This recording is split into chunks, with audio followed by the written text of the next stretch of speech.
Okay, folks, good morning. Let's get things situated where they need to be, and we will pick up where we left off yesterday.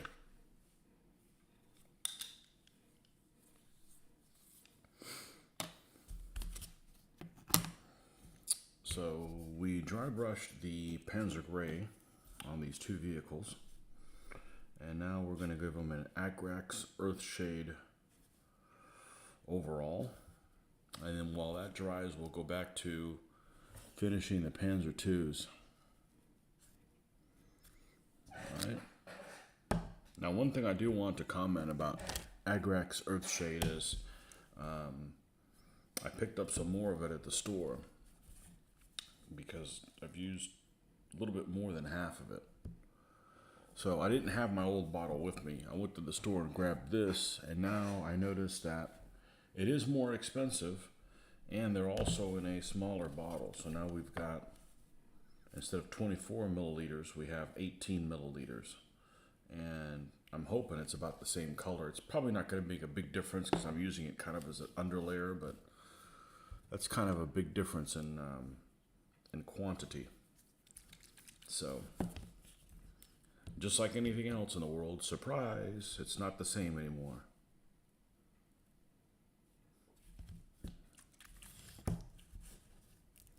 It's not the same and it's not better. Okay, let's see if we can get a brush here that we can use for that.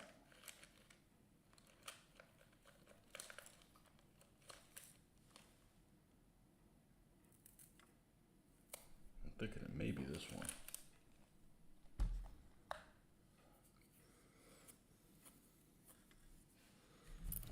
Don't need to make this stage take any longer than it already does.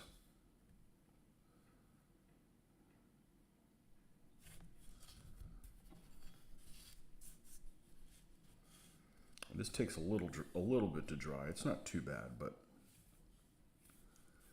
we're just going to apply this as they like to say, a filter.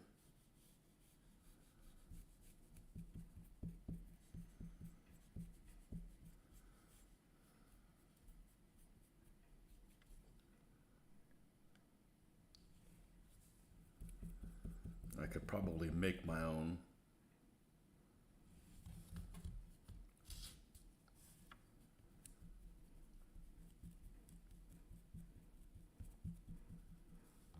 But I got better things to do than making a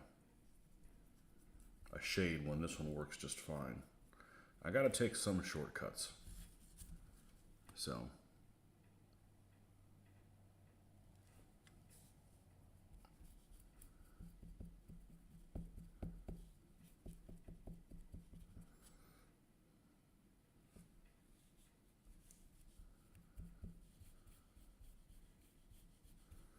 This is a die-cast model by who knows who. The thing about die-cast models that is really confusing is there's many of them, well, with like regular models, there's many of them that are the same thing as something else.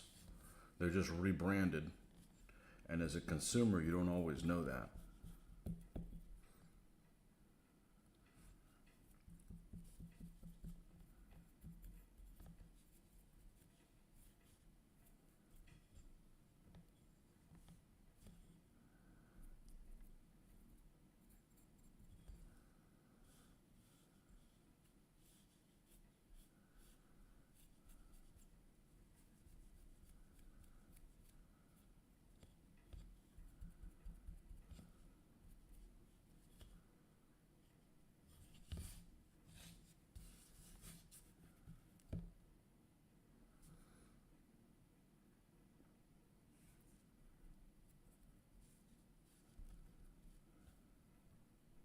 Okay, I think that part's done. Let's go and do the turret next.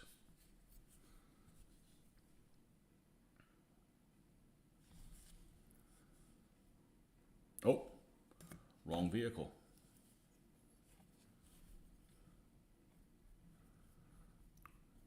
This is the other one.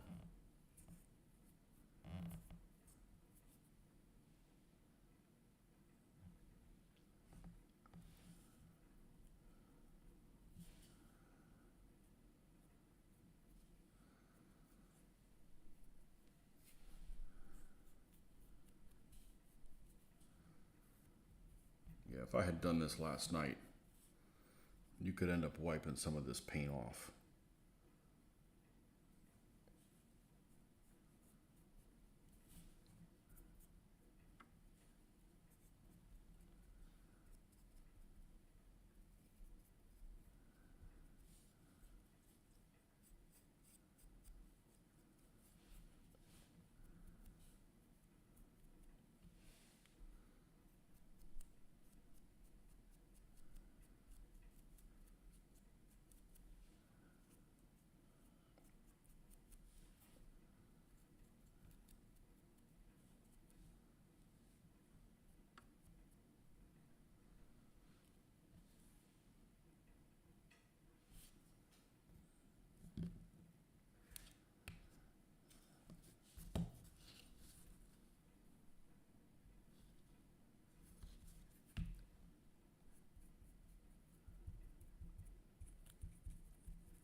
And then what we'll do is, after this is dry, we're going to come in and dry brush the same color again. Add a little bit of Luftwaffe Field Blue to it. Dry brush it again. Then just add the Luftwaffe Field Blue with a little bit of dark sand and go over that again. And then that's pretty much the color that it ends up being. I mean, obviously we do some weathering afterwards, but base color wise, that's what I've been using, and I'm pretty happy with it.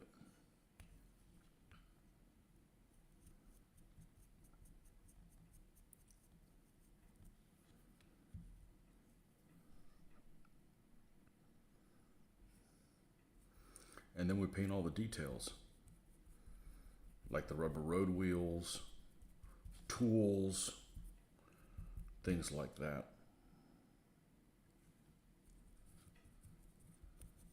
So I like the idea of doing a couple of vehicles at the same time, because while one's drying or something, I can work on the other one, as long as they're similar. Sure, we'll do the same thing with the T-34s. We're probably going to build them in sets of 3s.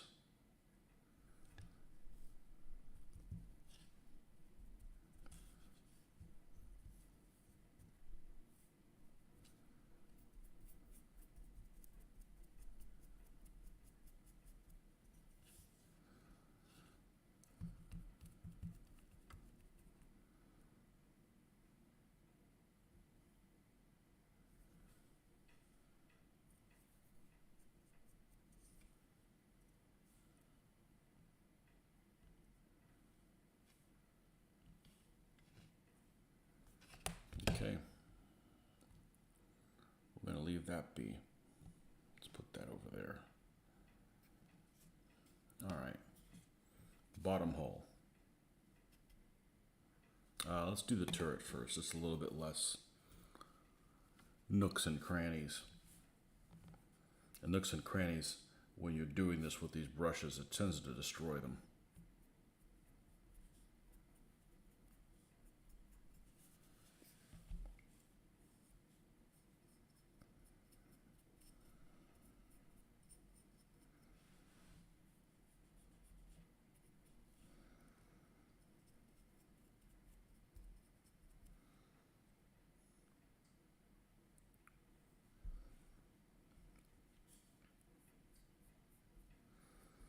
So we're just currently working on all the Panzer Gray vehicles.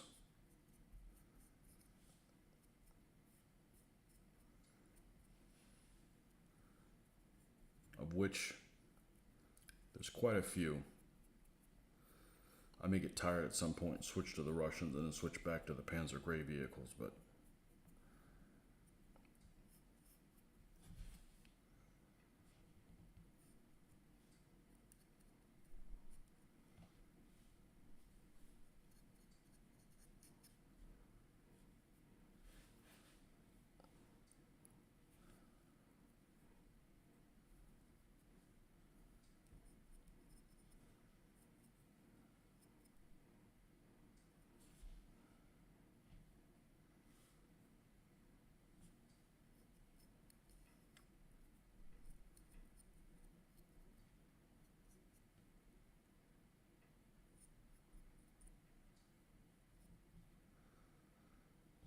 Okay.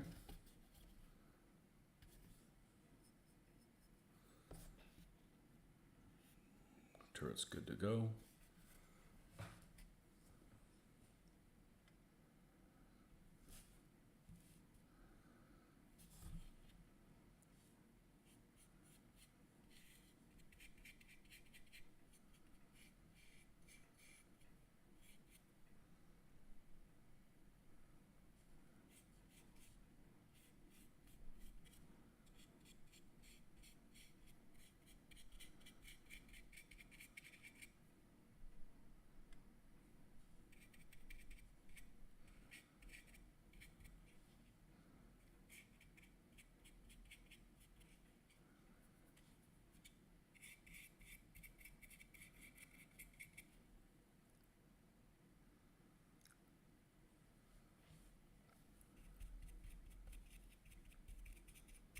Right now, this is the color this tank would look like if there was a rain shower.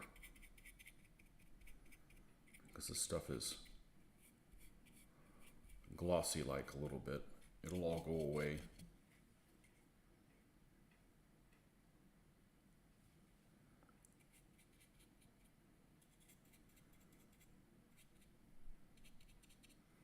Yeah, we lost a headlight. Well, I'm not surprised. If I lose the other one, I don't care either. Instead of the way they're designed for these pieces to go together is not very thoughtful.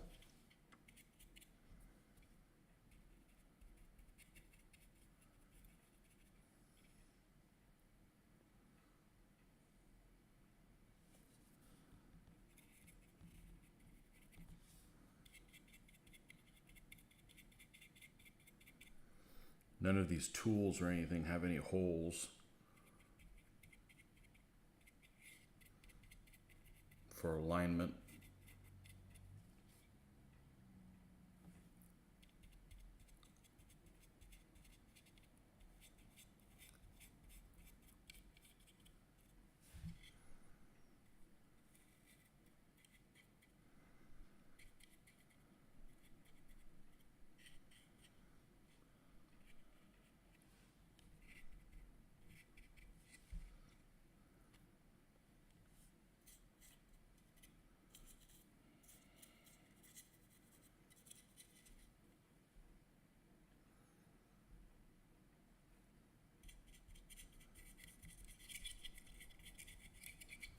But I wouldn't call this a bad kit. I'd actually say the opposite.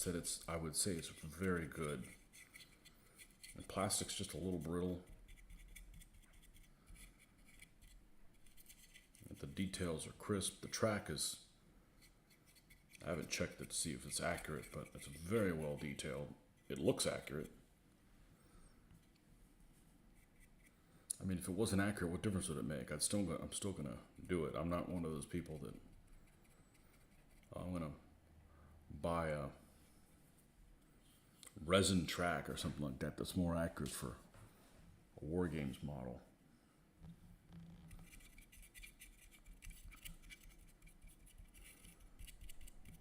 If I'm going to do that attention to detail, I'm never going to get the stuff done that I need to do.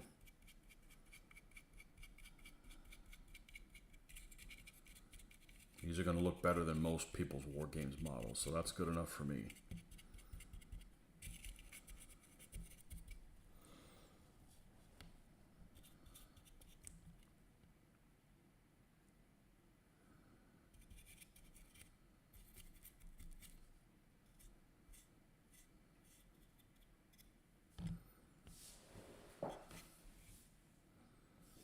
Let's see, we missed some in here.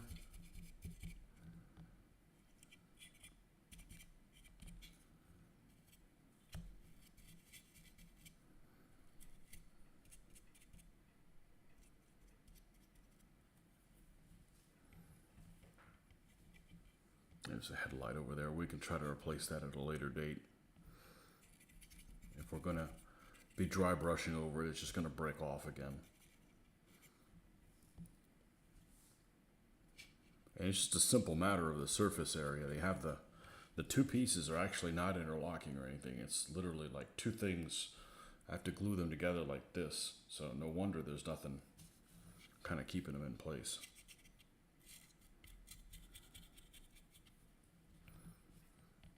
But I'd build another one of these things.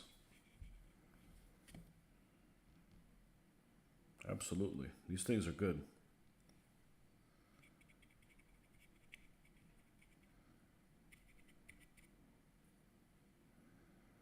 Especially a separate link track. That's some empowering shit, being able to do that.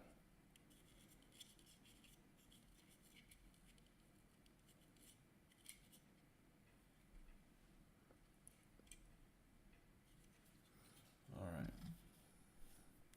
I think that's that. We're gonna have to let that dry for a little bit. Let's go ahead and rinse this out.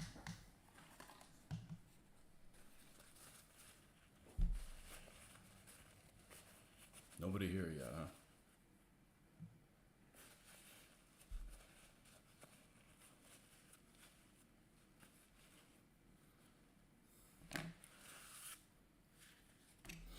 All right. No, they missed the brown wash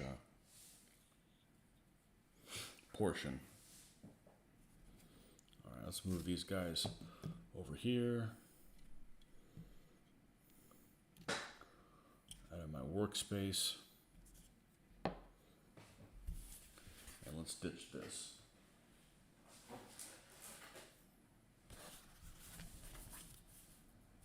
All right, where were we? Coffee.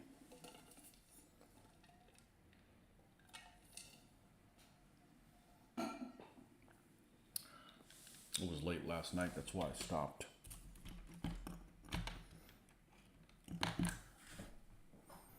I was starting to get fumbly. All right, here's the machine gun. Let's see what we're dealing with here.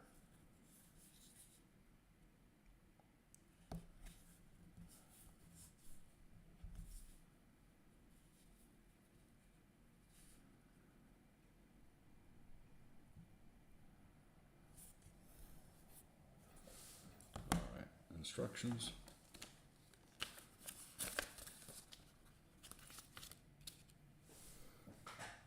Oh, I didn't know if I was going to make the hatch open or close. Well, I'm just going to skip it. I have a feeling I'm going to make one of these with an open hatch.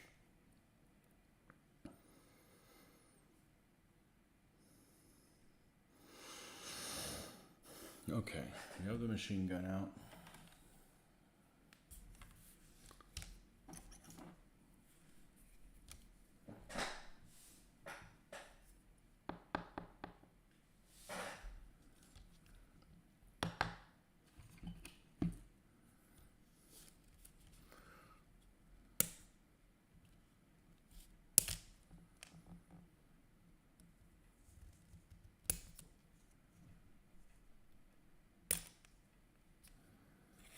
They actually give you two separate hatches. They give you the hatches here if they want them, if you want to make them in two pieces or all together. So, MG34 is very well detailed. I don't know why they decided to give you an MG34 on a tripod mount. Maybe they felt guilty or something, I don't know.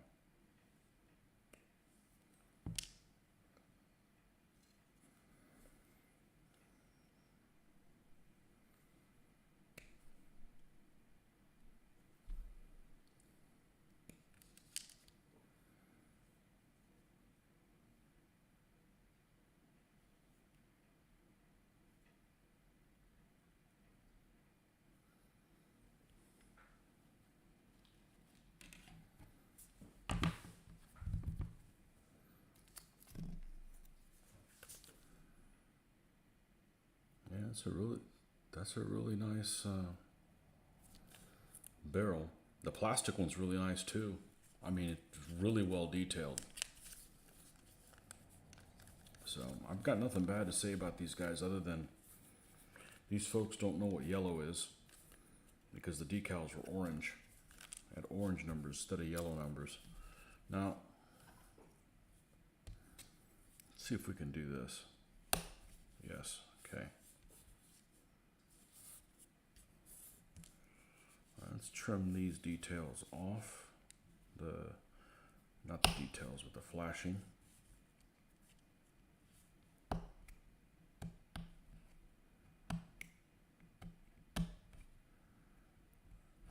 I like this because it's just enough building to kind of make that satisfactory.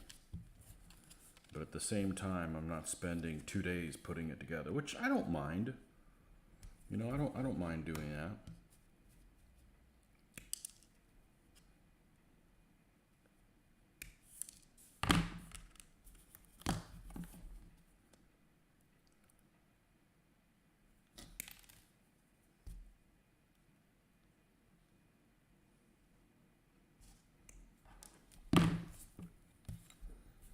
These guys also have a quick build T35, which the problem with that is, if I get a T35 model kit, I'm not able to use this then, because this one's significantly smaller.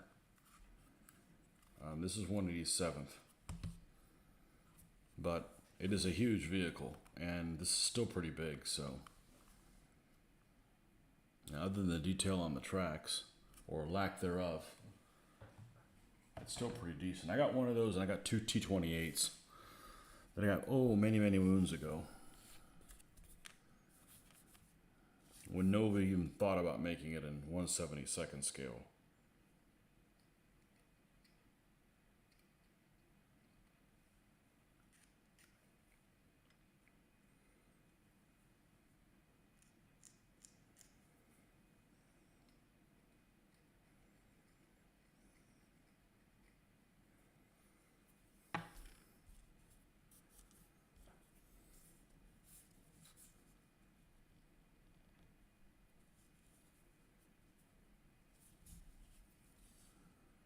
Okay, and there should be a little spot on here where it goes. Yep, there it is.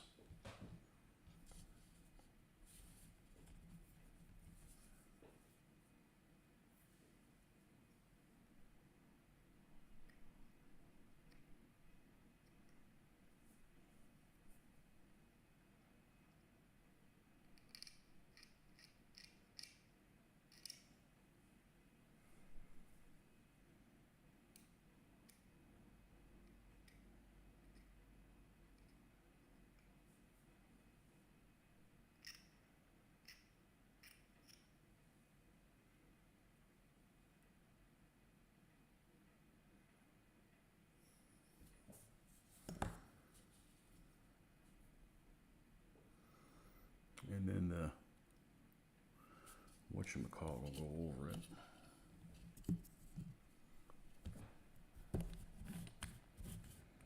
How much? This is still going. Wow, this glue is going to be a pain in the ass when it goes past the level where this thing can reach it. We may need to buy more and refill this one.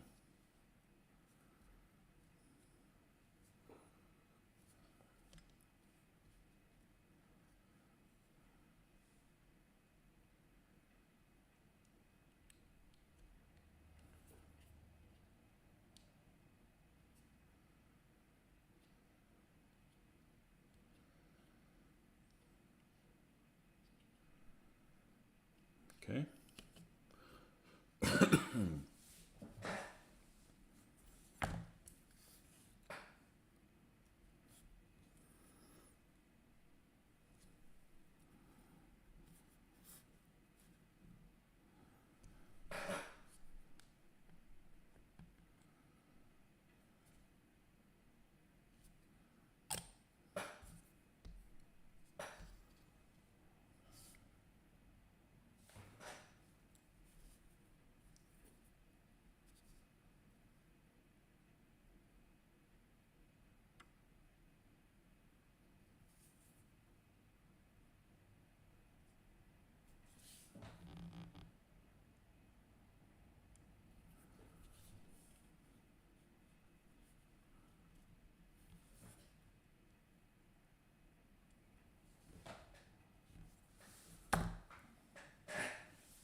The only bad thing about this is then I got to use super glue. That's a beautiful barrel. It's even, the end of it is even turned so it's hollow. Beautiful.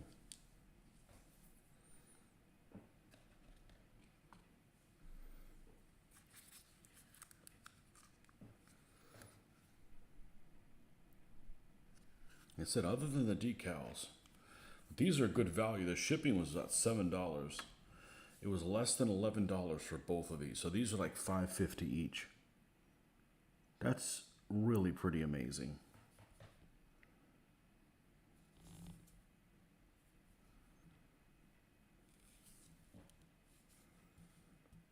That's really pretty amazing. All right, let's take this, move it over here while that dries.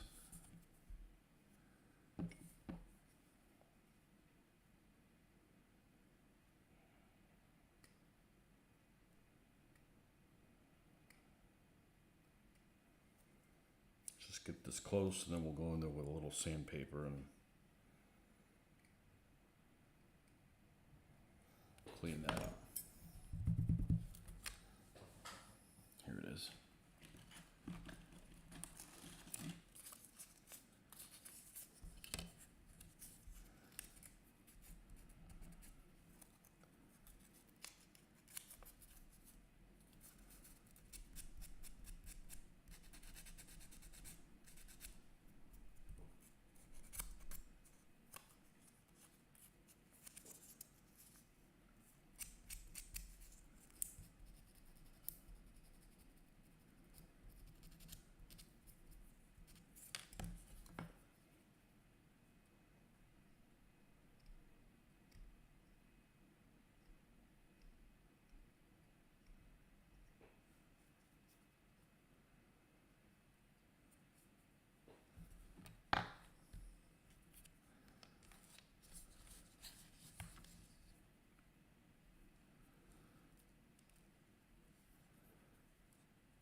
And there's even parts on the bottom that align.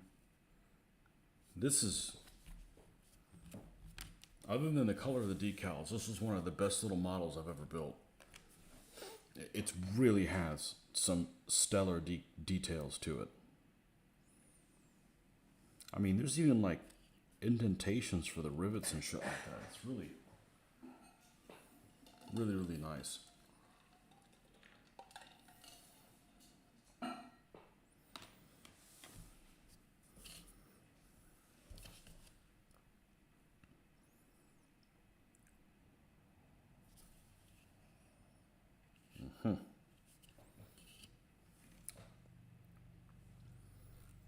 PE2. Oh, that's photo etch, isn't it? Yeah. Here's the decals. Where's this? This is the,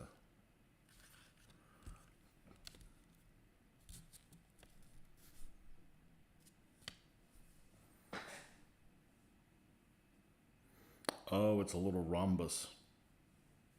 I don't think they use those in Russia. These little rhombus symbols that this photo etch goes on. I don't think they use that in Russia. They've moved away from that. I'm gonna leave that off.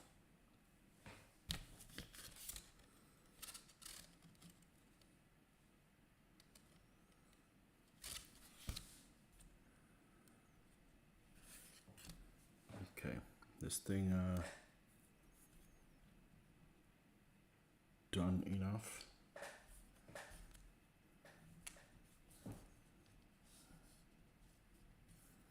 Oh, did I screw up and not cut this off? Oh, I should have. Well, it's going to be hidden, but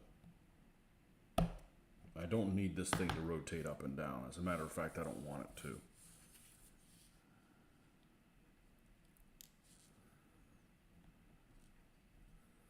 Man, it fits in there snugly. Man, the fit on this thing is incredible. Really, really incredible.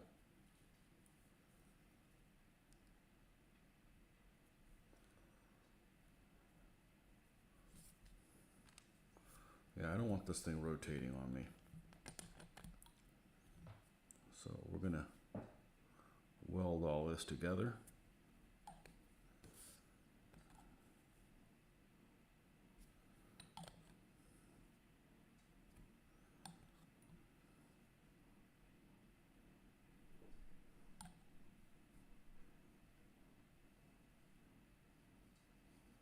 I'm a little disappointed that my initial reaction when doing this is like, I don't need decals. I'll paint them all, hand paint them, right? I can do hand painted things really well. Well, I can't do them well enough that I'm happy with how they turn out, because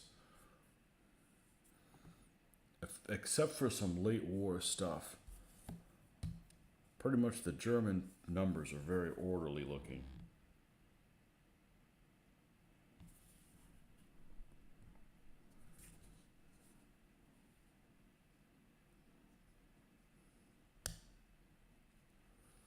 So I don't want these sloppy looking numbers.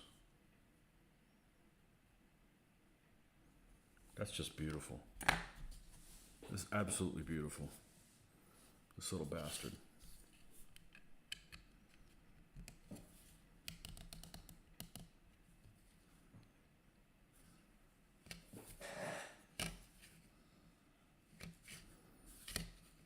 Now, it is, I'm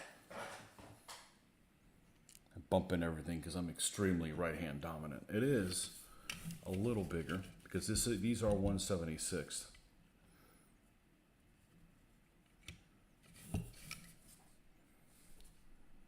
But definitely usable.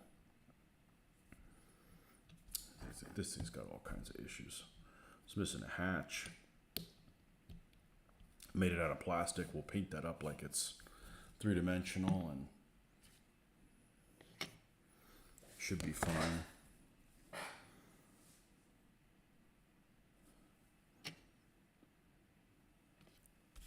Let's get this photo etch out. I still need that stuff to dry anyways.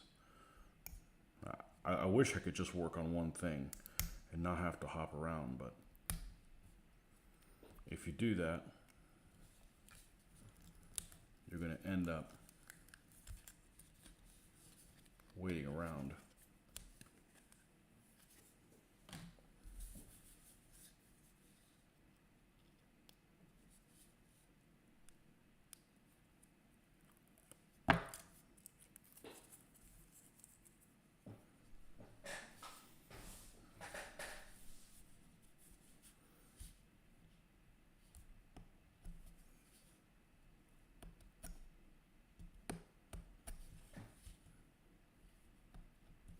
Now, one thing I learned is you don't want to cut this on something that's squishy. You want to cut this on something that doesn't give.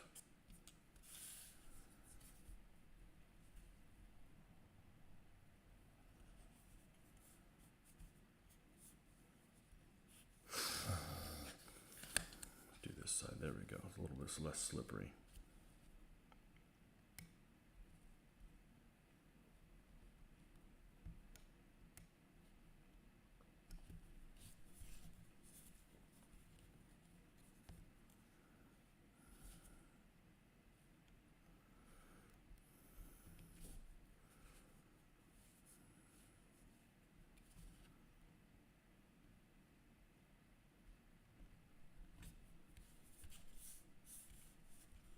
Fucking perfect. Okay, it's going to go around this muffler.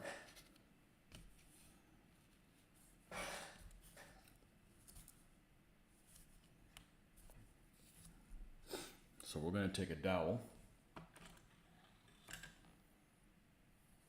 or even something like this. It can be bigger. Yeah, that's too big. And bend it around and then adjust it later. Let's put my glasses on and see what the hell I got here.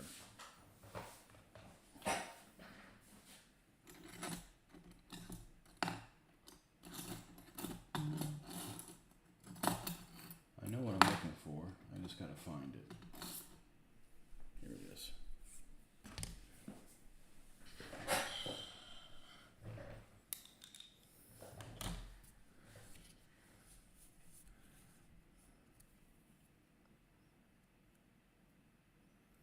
That's interesting.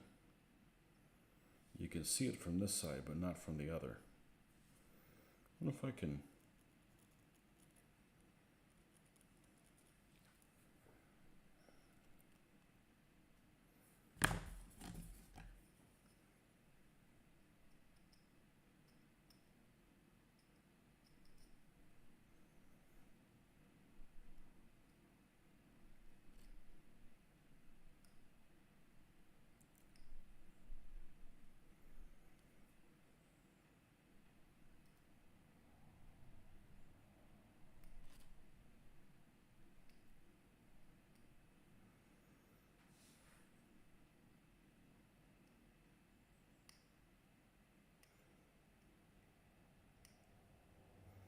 I've never messed with photo etch before.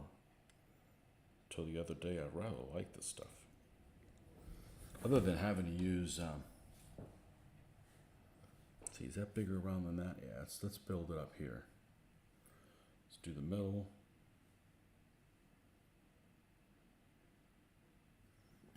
Now, let's make sure this is closed.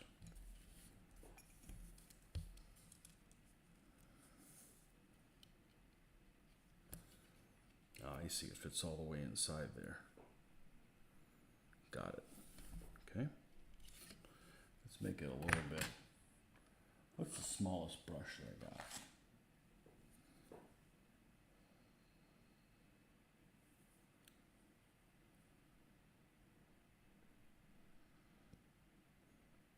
And this thing doesn't need to be super precise. I'll guarantee you, well, I've seen them.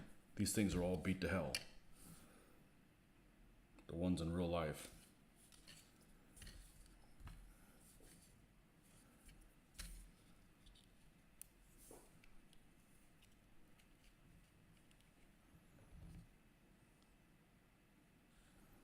It's almost like it's too long.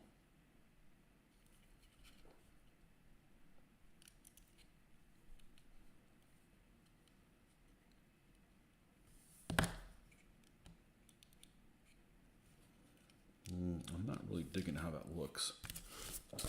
That may be one of those things that I forgo putting on there because it's like it's like the wrong dimensions.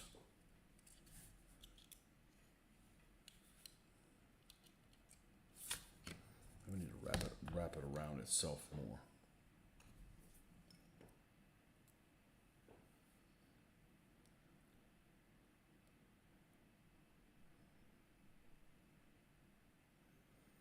And then what I'm really not looking forward to this is how to glue this thing on. I know with super glue, but I am not a super glue fan.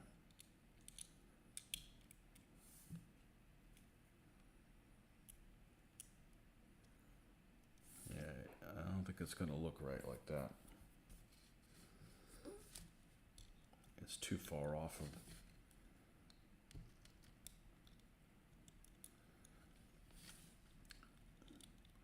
May have to cut the edges some to get it to fit closer to that. I'll tell you what we're going to do. We're going to put it there and we're going to leave it alone.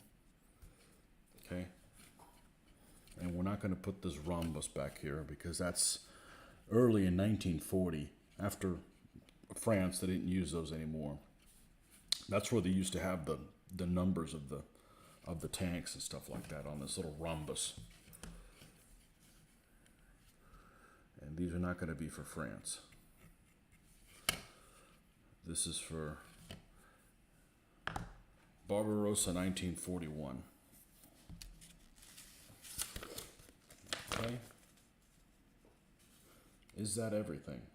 Other than the hatch, which we need to dig for our Panzer crew and see what I have.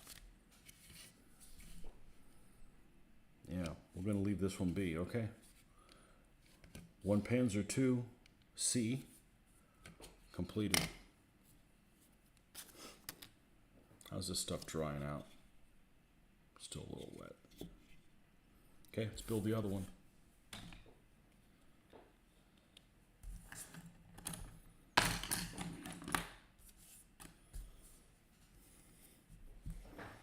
Good morning, person, whoever you are. You can stay hidden.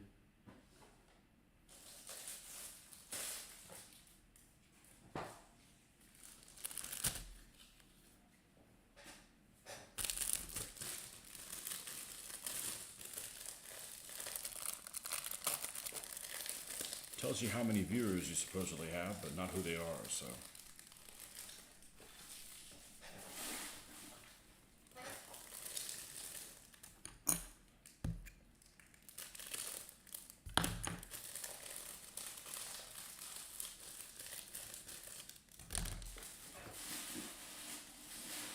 Like I said, these are like $5.50 each. And it's like the nicest detail I've ever seen in a kit this size. The model's pretty good detail too, but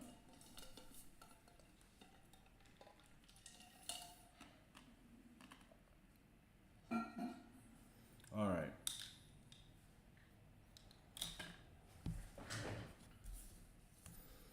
Let's take these big moving parts off.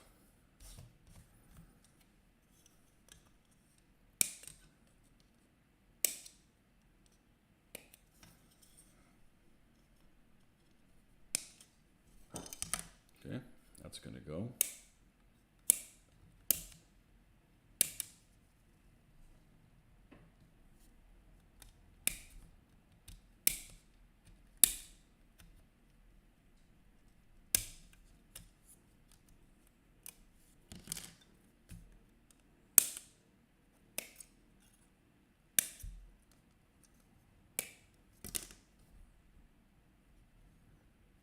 That's the big pieces.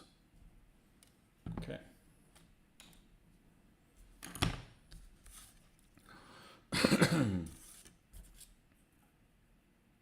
We can, let's not do that. These things are kind of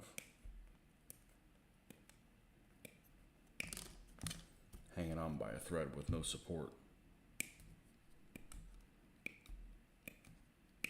I wish everybody did their running gear like this. That's the part I don't mind building. I don't mind not building it. I should just be able to, I could just do this too. This stuff's not visible. And even if it is, and I'm not going to be able to clean that up super well because of how the track is on it. But at least they were wise enough to do that in a place that isn't really visible.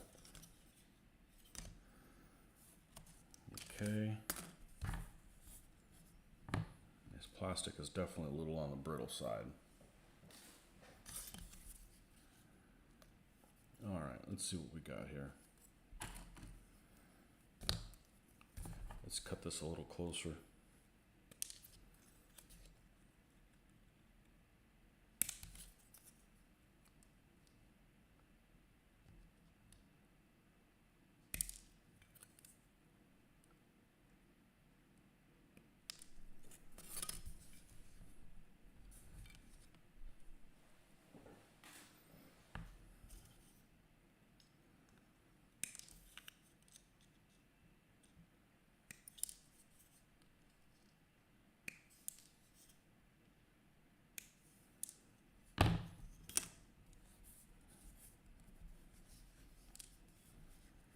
I was really enjoying the game last night. The first one I was playing,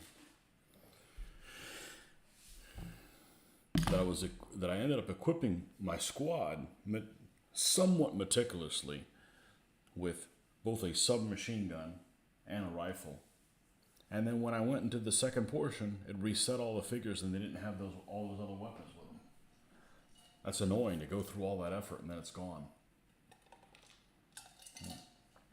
I'll replay it at some point and won't bother giving them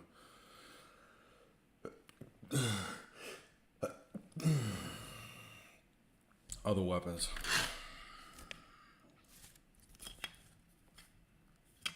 It's just annoying to go through all that effort and it was time wasted.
got all the little tools already put on here. If that's something you enjoy doing, well, you might not want to buy one of these. I hate putting the tools on because many times they're not even marked where they go. And it's just, you got to cut the little pieces out, and they've got flash, and they're really small and fiddly, and I could damage them.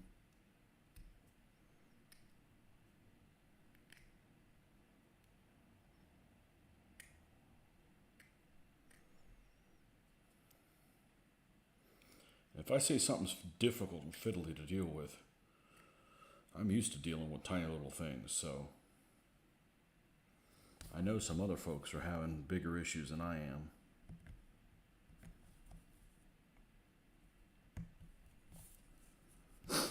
Now this is all one piece, but it also is, it flexes some, but I don't want to break that. And that's going to be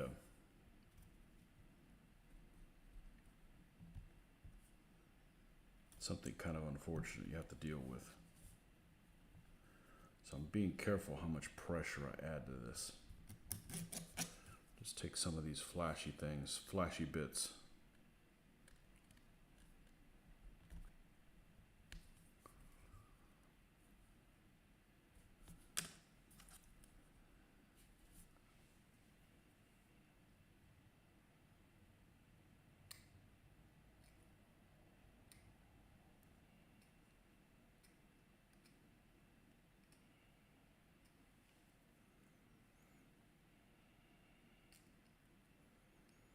We have 5 Panzer IIs now.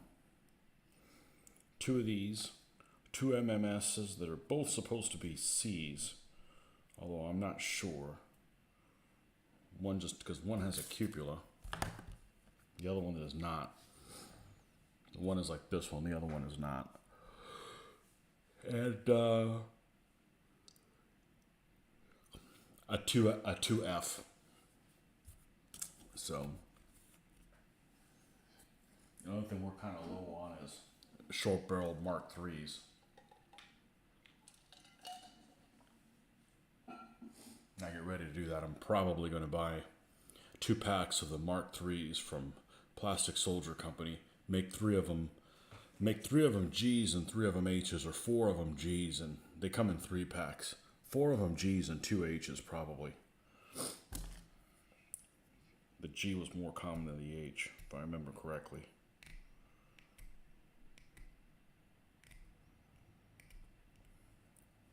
If I ever get around to it. I got some scenarios for these rules that are heavy on the vehicles, so that might be the way to do that, and learn the vehicle rules. Is just play with a bunch of vehicles. The infantry stuff is solid.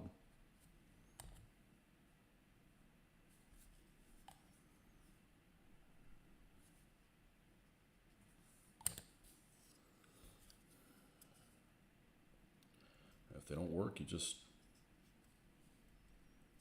modify them to your liking to work.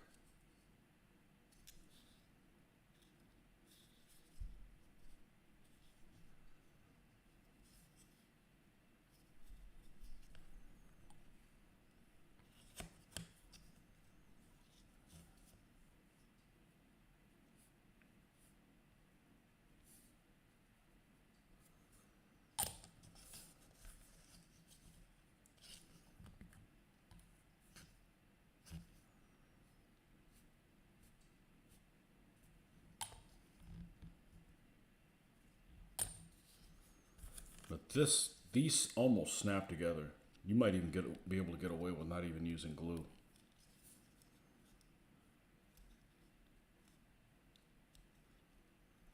I mean, really, other than putting these sprue connections on this track, which would be a pain to take. But then even if you take that off, you still have the center. Can't even take that off, can you?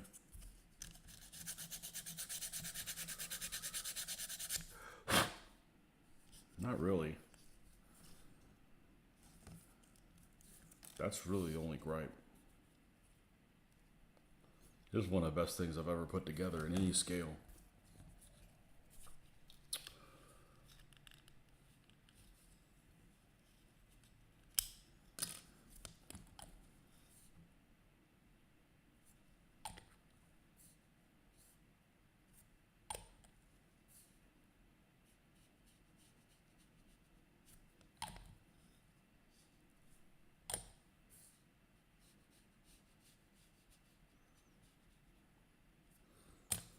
The opposite of a Eschi model,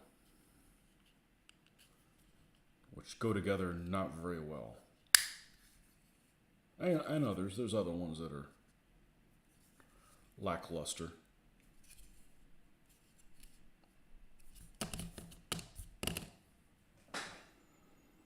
All right. We need 2 headlights. We need all those accoutrements.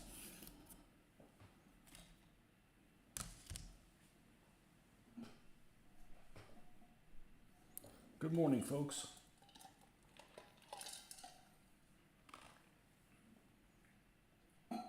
.20 in the morning here.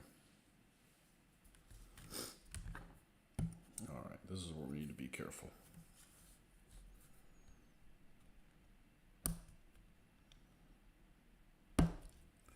There's the jack.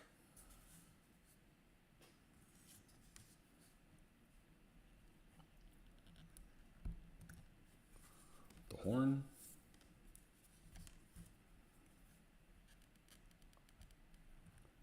Headlight. Headlight.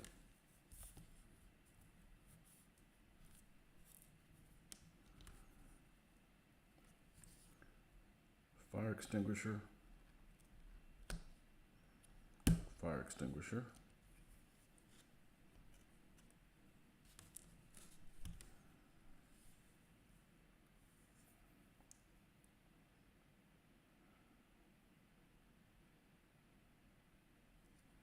And the biggest pain of all, this thing.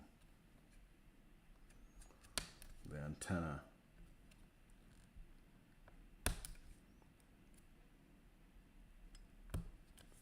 Which they screwed me by putting an antenna in there, so I can't put the antenna up. I like putting the antenna up on the vehicles. Adds another dimension.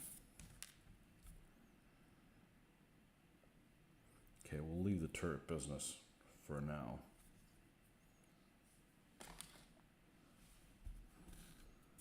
All right.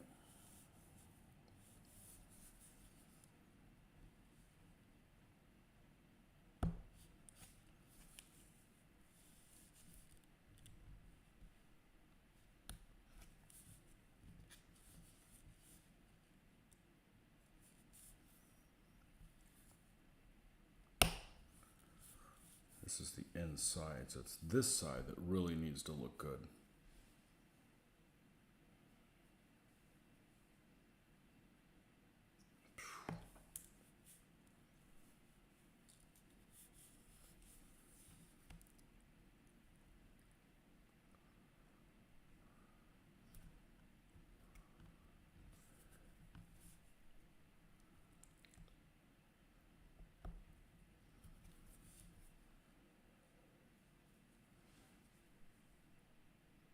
I can't put my finger on that. That's what caused it to bend in the first place on the other one.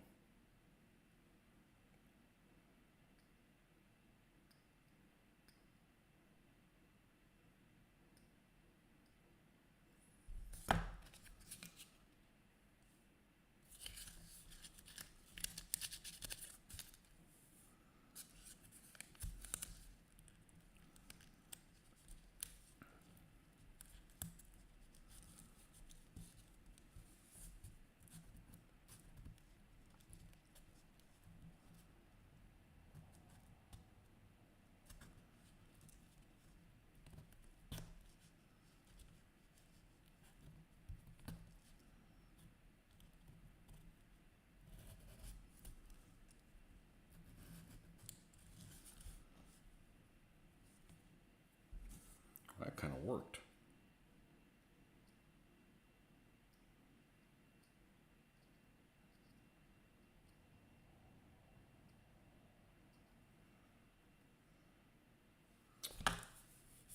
Okay.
The floor is going to look like a plastic murder crime scene.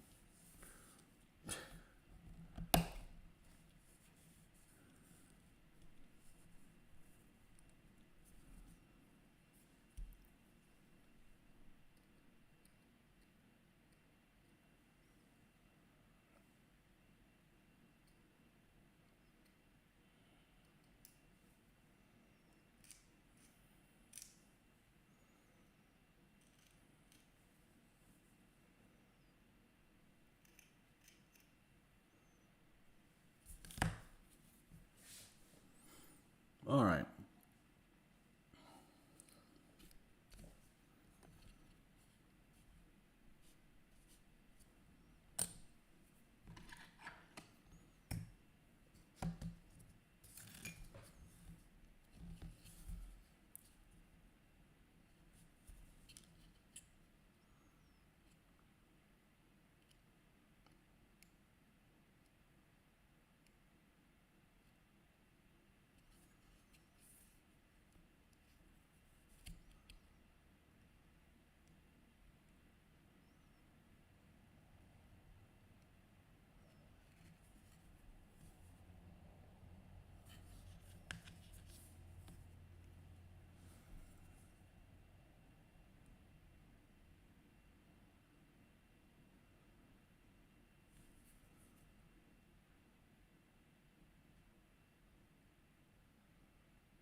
Okay.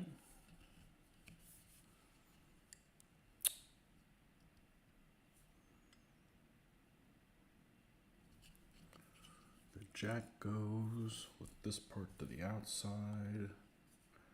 Just going to sit right here. I guess the advantage of not having any mounting holes is if you want to make a vehicle without all these things on it, it's easier to do. You don't have to cover up these holes.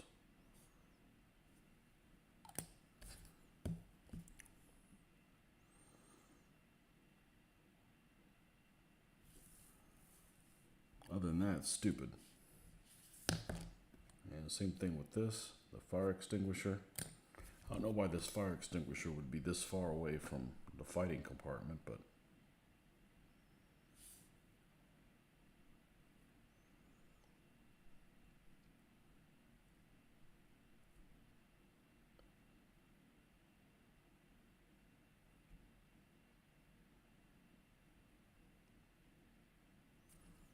okay.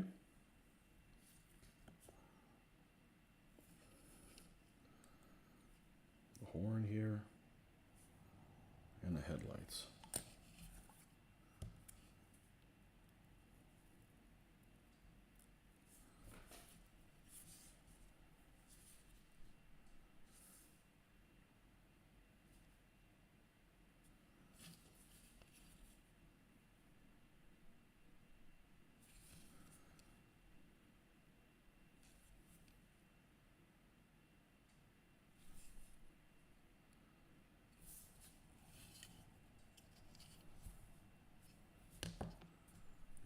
put these in by hand.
Okay. And a muffler goes back here.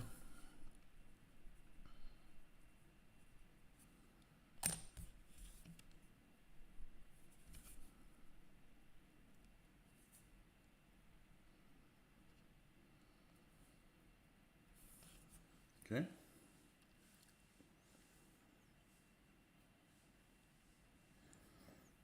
That's it for the body. Turret time.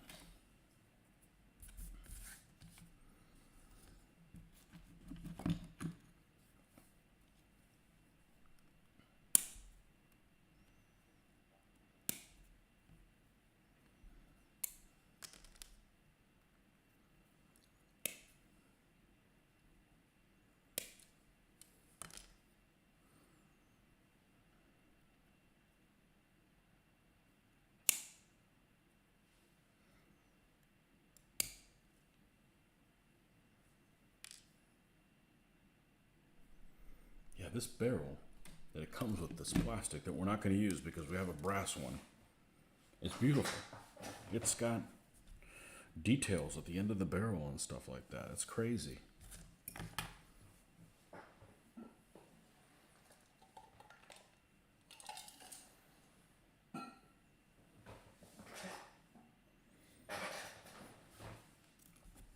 Crazy. We need to be careful with this. Let's put something underneath here to support it.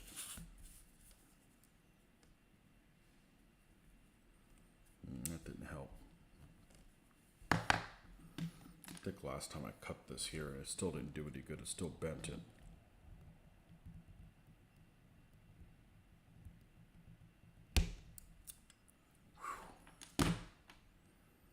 Okay, this side we don't need to cut. We can just try just gently saw through that. There we go. That wasn't too bad.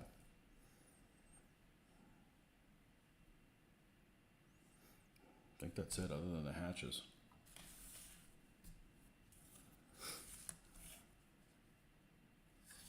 All right, let's get close.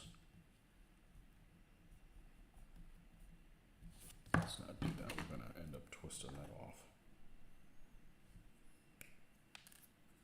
Let's just get close.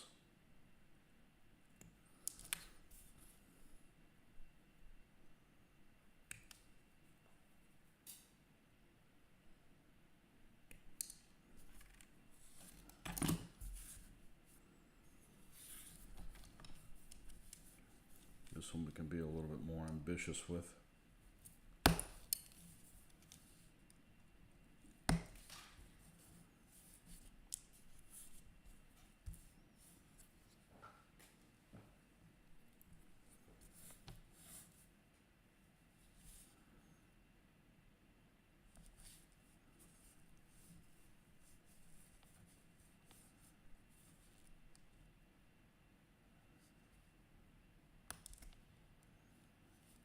Okay.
Okay.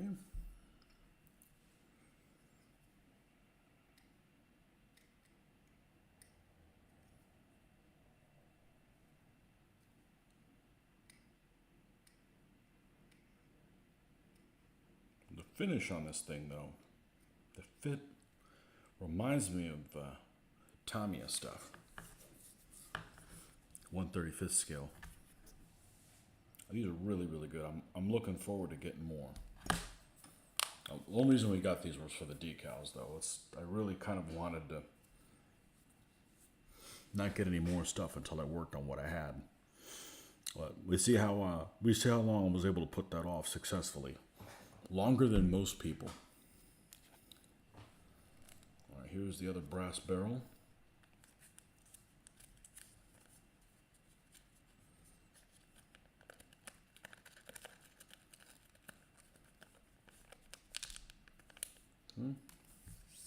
Just would need another plastic baggie.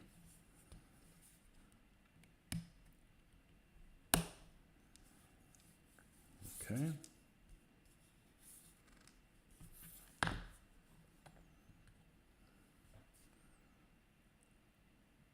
That goes there. There's actually an upside to the machine gun. There's like almost like a sight on it.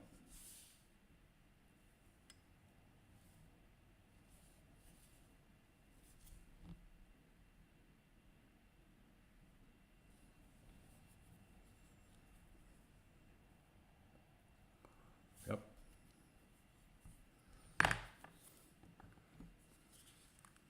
Then we'll drop the super glue over here.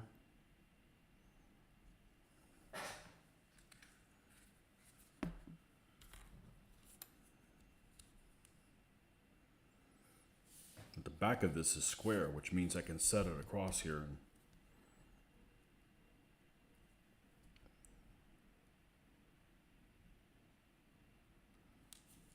set it down. If it stays in place is a different matter. Yep.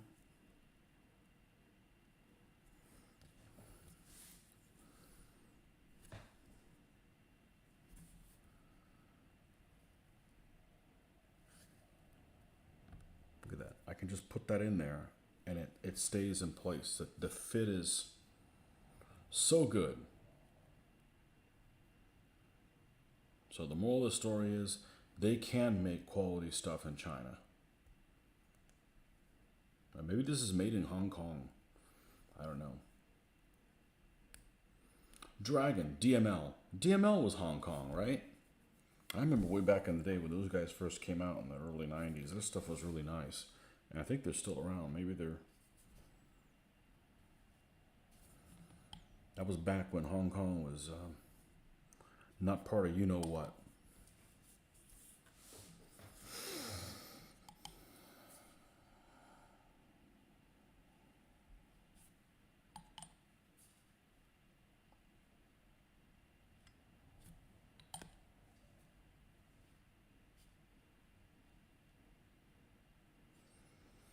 And people say Trumpeter's not bad either.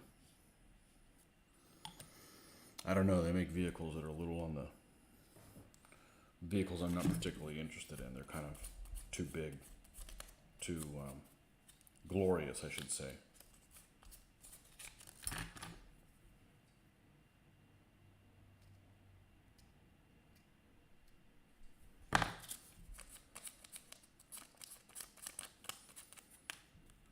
But I was thinking about getting another couple of pair of JS2s for my late war stuff. And these guys make a 2-pack of JS2s for, I want to say it's like $20 including shipping. Or you can get the ones from Pegasus. They're about the same price, but they have no decals at all. I've heard that the Pegasus stuff isn't great, how it goes together. But these, I mean, these are easily the best model kits I've ever put together. Easily. It actually doesn't even come close. So I'm very impressed.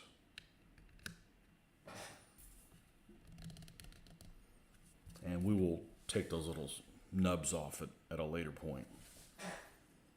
All we got left is that photo etch thing, which actually is very satisfying to cut out.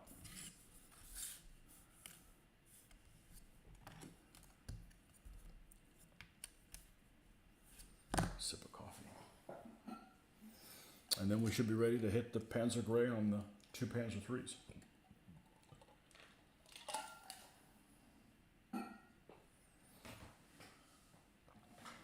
And I'll search through my figures and see if there's some figures that are just dying to go in one of these hatches. And one of these vehicles, one of these Panzer IIs is going to have a crooked spider flag on it. I'll have to be careful about putting pictures on Facebook because I know they'll ban me for life. They'll think I'm promoting that stupidity. But hey, that's what they used. You want to keep that to like basically in 41, where they had complete air superiority in 41.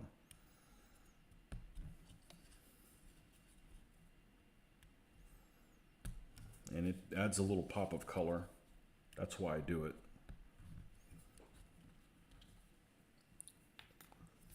But a lot of the stuff is you put on like Facebook and stuff. It isn't even a complaint by a real person. They've got all these programs for bots, and if they see something that looks like a crooked spider, you're out and you got all kinds of problems then. So we won't put pictures of that on there. I don't think it's an issue on YouTube. Because there's, you know,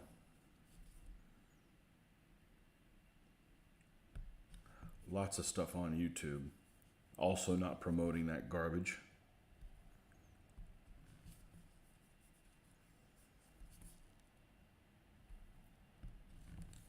Okay.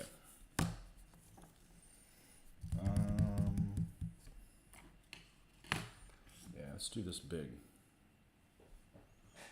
Good morning, Ben.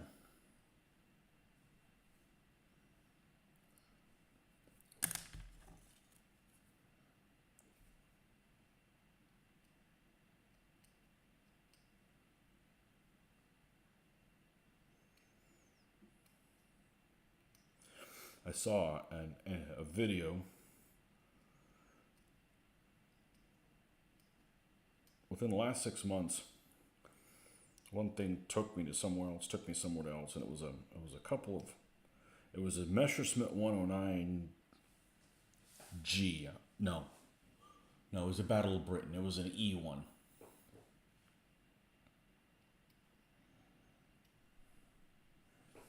That was flying along with a Focke-Wulf A. Not sure which A version it was, but it's irrelevant. Oh, am I a fucking fool? And did I bend this the wrong way? I think I bent it the wrong way. Well, I'm a fucking fool. I bent it this way instead of the other way. No wonder it doesn't fit. Moron. Okay, well, these things are beat to hell, so. Jeez. Alright. Might actually look better, which means I'll have to do it wrong on this other one. But anyways, I watched this video on a couple of German planes that somebody had in real life, 1-to-1 scale. And that they were flying around. I wanted to hear the difference between the two planes, between the Messerschmitt inline and the radial engine. And I am I am a fan of inline engines. I just think they look better. Of any kind, pretty much. So, but anyways, I digress. They had the tail markings on them, and they didn't have the whole swastika on there. They just had something I'd never seen before.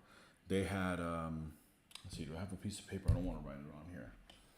And I thought it was kind of ingenious and better than leaving it off. Because I see what it would bother people, you know. I mean, it doesn't bother me.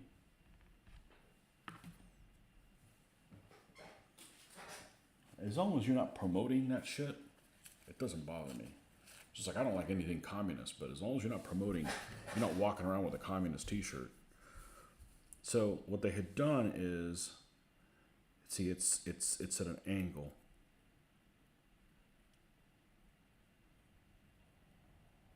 The tail looked like this. So they never connected the pieces. And it actually looked okay. You know, I don't know if I'd want to fly in a freaking German plane that did or didn't have a swastika at one point. That's something a little creepy about that. I'd rather not tempt fate. For some reason, YouTube didn't send me an alert that you'd started streaming. I don't know. No, did you hit the bell? Hit that bell. That's supposedly what does it. You didn't miss anything other than me talking to myself. What else is new?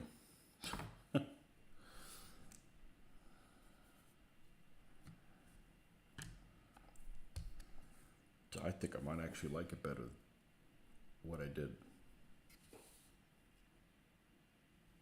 Well, that makes a lot more sense than how it was before. Now it fits. Okay. Yeah, I'm actually gonna bend it one way and then bend it the next.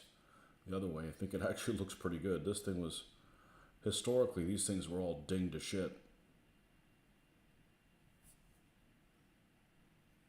All right, now we'll attempt to straighten this out.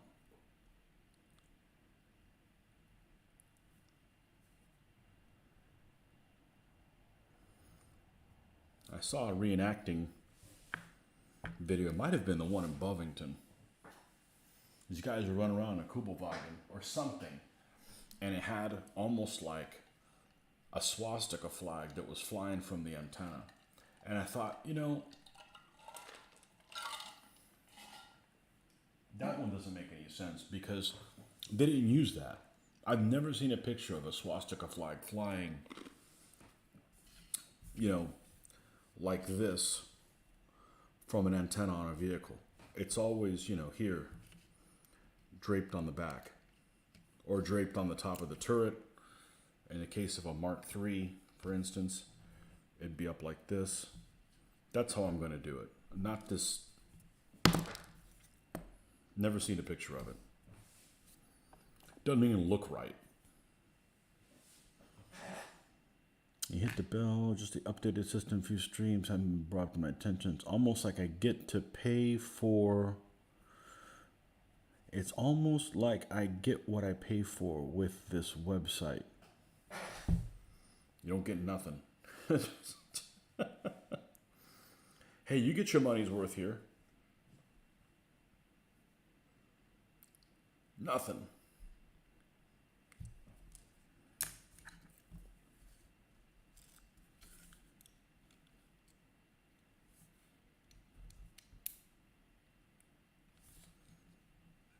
Okay, well that's a hell of a lot better than how it was before, which was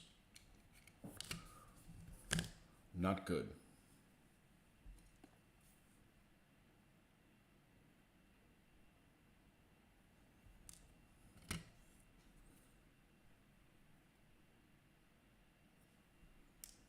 I wonder how many people actually pay for they always like, hey, do you want to start your free trial on YouTube? I'm like, why would I pay for YouTube?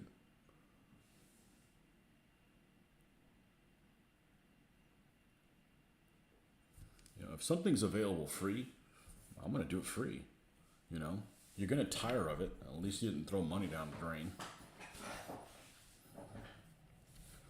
All right, we need to glue this stuff on here.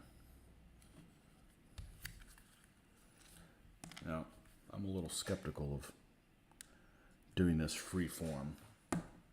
Let's try to be a little bit more precise with this.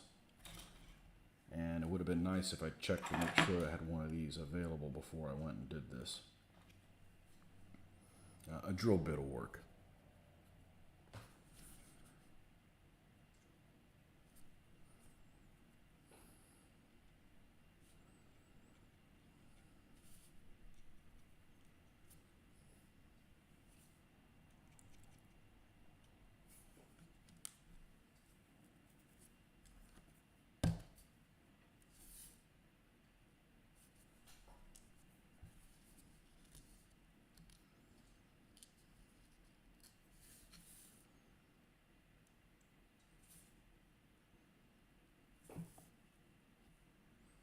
It's amazing the variety of stuff that there is on YouTube, of quality stuff.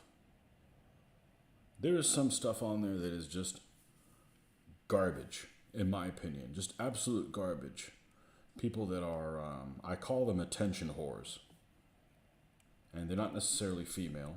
It's just garbage. They don't have anything to provide other than stupid entertainment. And then you got some people that are just all kinds of talent. I'm not talking about this. I'm talking about, let's take musical people that do music stuff on there. There's some super talented people on there.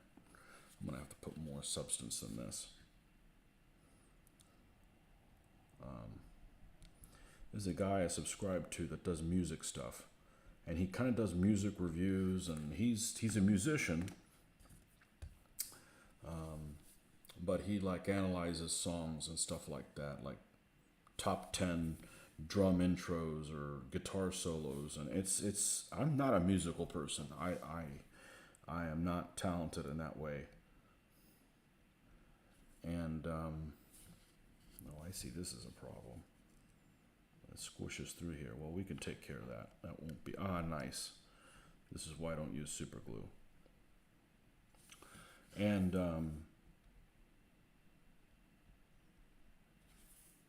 he's really, really talented, and his shit's free. Now, he does sell other things on the side, products for people that are into that kind of stuff, but and then you got people that are, do TikTok shit. Are they gonna ban TikTok? I wouldn't mind. Ban it. I don't have it. I don't use it.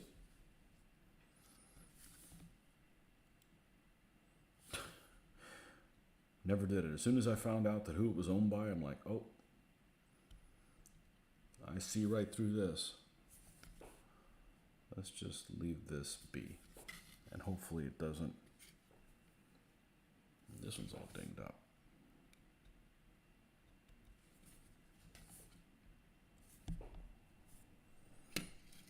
Actually, I'm not really in favor of them banning anything, but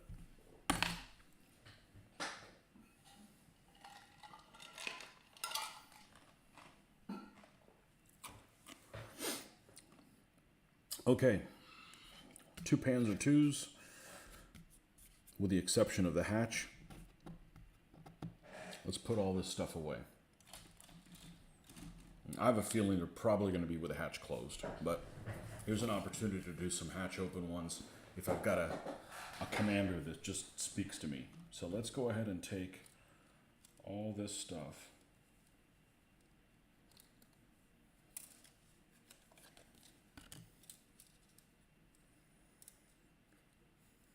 Millicast have a big selection of decals. If you get stuck, I think they're in Scotland though, so maybe expensive importing them. Okay, I'll check them out. Millicast. I have one thing by Millicast. And I'm not a big fan of it because it had a lot of resin bubbles. It was really well detailed, but it had a lot of resin bubbles. I have a Martyr 3, which is a Czech 38 bottom with a with a Russian rechambered 75 millimeter gun, 76 millimeter gun rechambered in 75, and it's a really, really long gun, like a 52 caliber or something like that. And it's actually the first vehicle I painted in a modern method, but it was 20 years ago, and honestly it looks like shit. I'm probably going to redo it, but I'll check them out. I did not know that Millicast, that's right, Millicast is still around. MMS isn't. Cromwell's not around. Cromwell I think was in Scotland as well. Cromwell stuff is just gorgeous. But you know, all these companies were mom and pop operation, and pop got old and he doesn't have anybody to follow the business to.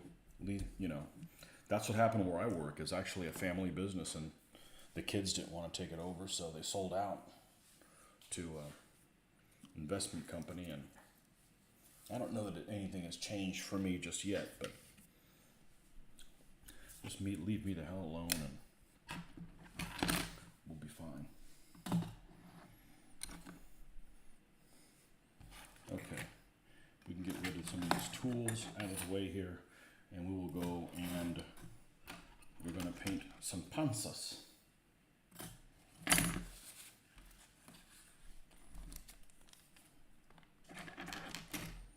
I'll check that out in Millicast. I better write that down. Yeah, the white numbers are a problem. I don't know why it's such a problem to get white numbers. And I thought for sure, I'll just paint them. Nah, they're not good enough to satisfy me. Yeah, these are supposed to be yellow, and they're like freaking orange or like red. That's not going to show on a, I don't know. They might be too thick also, so. This thing is second to none. These are like the best things I've ever built. It's really amazing. It's really, really amazing. So they can make good stuff in China. And they're inexpensive. These are $5.50 each. You could get both of them for, how much did I pay for it? Like $10.78 or something like that, and $7 shipping. And it said, oh, it's going to take 3 months to get here. It got here in 2 weeks. So, good stuff. Unfortunately, I got them for the decal. There's actually a scenario, I think, that has up to 6 Panzer IIs. So, I got 5 of them so far. So, all right, let's wipe down the super glue. We don't want this getting somewhere we don't need it to go. All right, put this somewhere else, and let's get rid of this. Let's use one that's already shoddy. I said I was going to write down Millicast. Millicast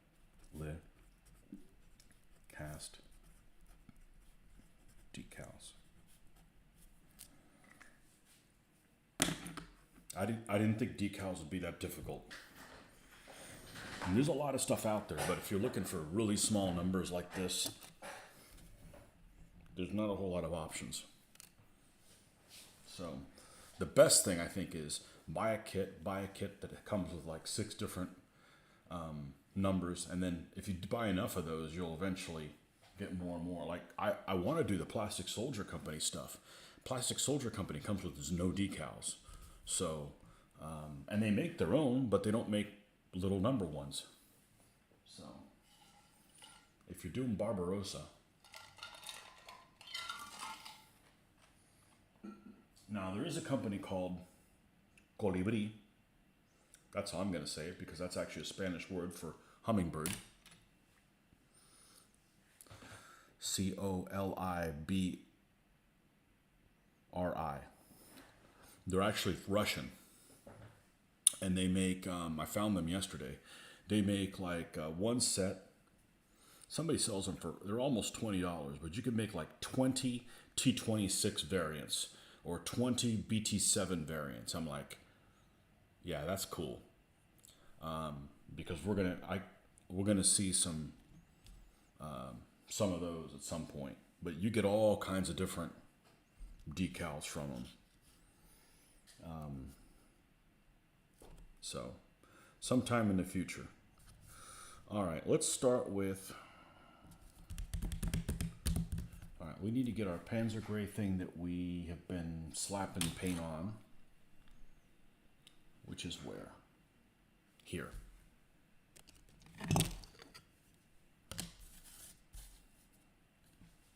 The important thing is that the stuff you buy isn't garbage.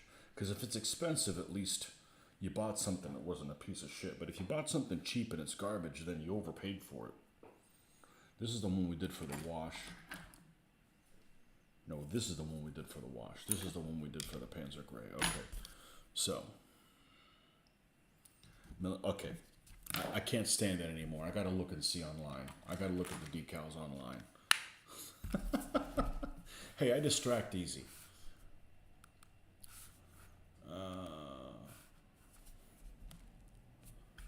Let's see. Millicast. Decals.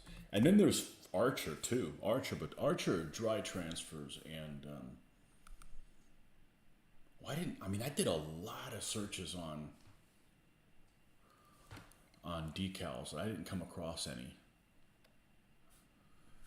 UK Tactical Signs, nice. They're $12. I mean, it's not cheap, but it's not premier range. Let's look at Germans tanking self-propelled armored cars.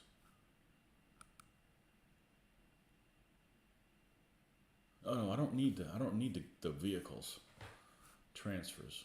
Alaran, Dan Taylor. Let's go to Alaran. Sounds familiar. Axis Miners. French.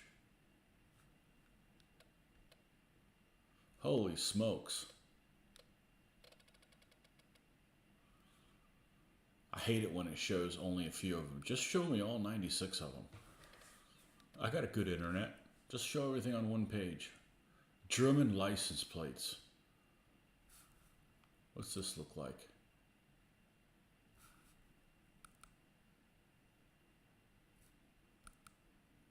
Well, that doesn't zoom in very well.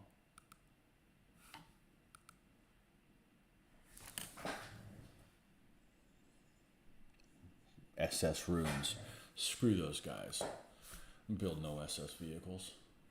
I say that and I probably will. I gotta have some SS infantry. I'm not proud of them. I'd rather buy things from China than build SS units. I don't know. 6 of one, half dozen the other. Soviet armor markings. T-34 armor markings. Let's see what we're dealing with here. I got a lot of markings in 35th scale, and I'm never building 1/35th scale models again. Unless I'm gaming in that scale.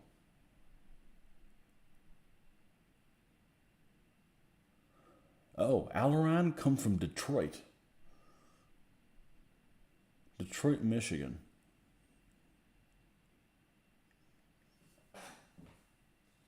Huh. All right, let's see if I wanted to get some white decal numbers for the Germans. True story. U.S. Sherman markings. Yeah, why didn't this come up in all my searches? These are nice. Sturr, Emil, and Dicker Max. They only made 2 of each of those vehicles. The Dicker Max is basically a Nashorn type of a vehicle with a 105 that they used on the drive to Stalingrad. One of them had an ammunition issue and never made it there. Like, it blew up. Oops. Which side goes forward? Not that one. And then Sturr Emil was the same type of thing, except it had the fighting compartment all the way in the back, kind of like a Martyr 3M, and they only made 2 of those, but that one had 128 millimeter. Why do you go through all the effort for those weird vehicles?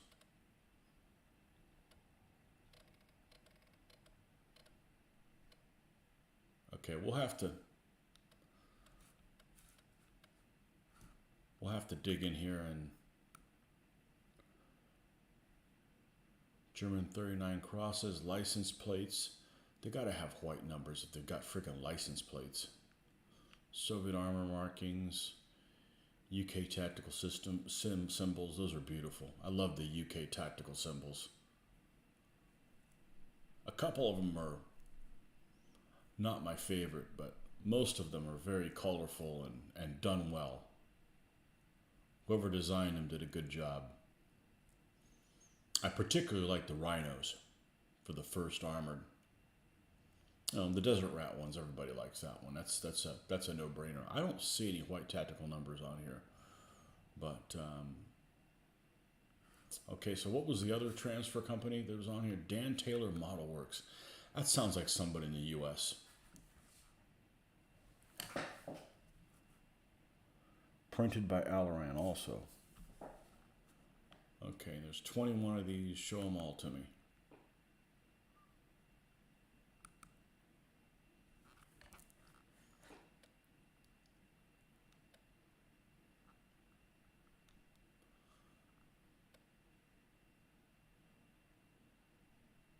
British markings for vehicles used in Operation Compass in the desert. Well, that's very specific. Compass, that was the initial drive that kicked the Italians out, wasn't it? I think so.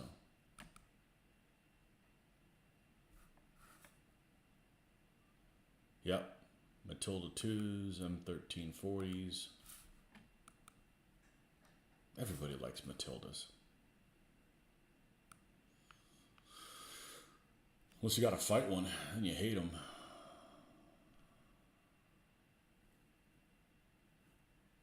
Okay, these guys look like they only have Commonwealth stuff, which is okay. We'll get there. All right, cool. I'll check that out in detail later. Let's close this window so we're not overtaxing the system. Excellent. Thanks for the recommendation.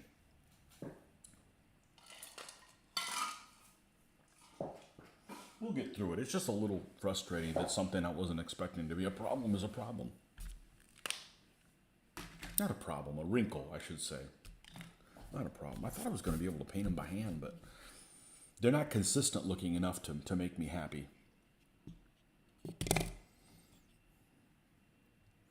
All right, let's do, since this brush is going to end up getting ratty, let's do the model that's a little better looking before we do it the other way. And this already has Panzer Gray with Agrax Earthshade. And I don't know if you guys saw this earlier, you probably didn't. This is my Agrax Earthshade that I've used about 40, I have about 50% of it left. So I went to the store, I was traveling, and I went to buy another one and got some more, but I didn't have this with me. It's now been repackaged in smaller size. So instead of 24 mil, we get 18 mil. And I'm pretty sure it was more. This was almost like $7. Might have been like 7 something. It was really expensive. But what are you going to do? Make your own? And that takes even more. So it's just annoying. It's just annoying when things are more expensive and smaller. Like, pick one. Either raise the price or keep the price the same and give me less.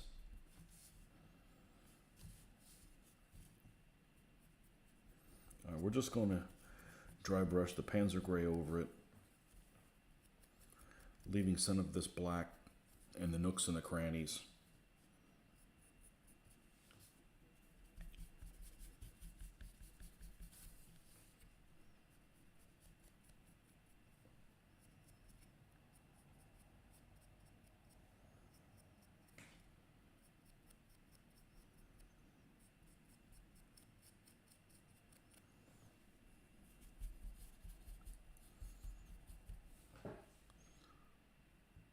Be careful you don't get the gloss version. Seems every other person picks it up by accident. Well, the one I had is kind of glossy. I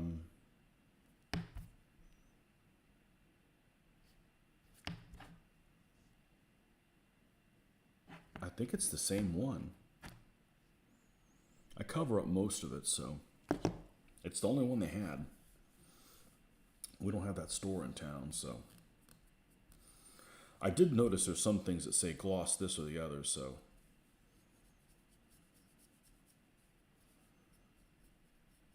I mean, the stuff just is relatively new, and they're always why are they repackaging shit all the time?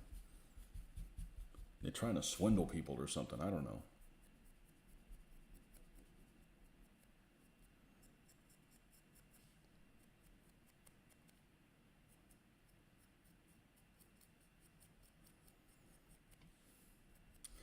Maybe they have a good reason to do it. Maybe they don't.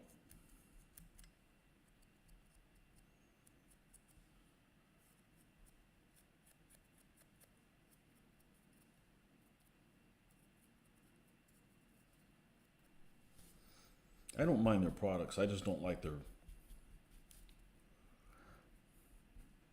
I'm going to say business practices, but that's probably not accurate. I don't like how they go...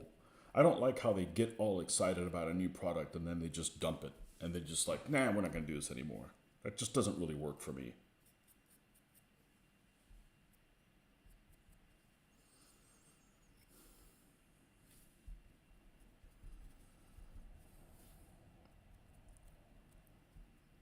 And maybe a lot of gamers are that way too. They get involved in something and a couple years later they don't do it anymore. Hey, I quit playing a game recently, but hell, I did it for 18 freaking years. How much longer do you want me to do it?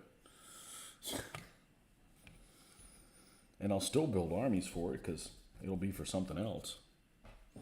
Reformulated the washes when they repackage them new and improved, justify a higher cost.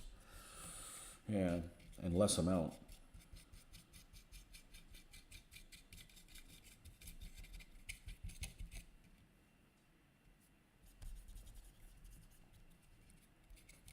I think people that just change shit just to change it just don't have enough things on their plate. You know, it's the same people that start rumors and stuff like that. Like, is your life like boring or something where you got to create turmoil for everybody else? Are you a turmoil terrorist?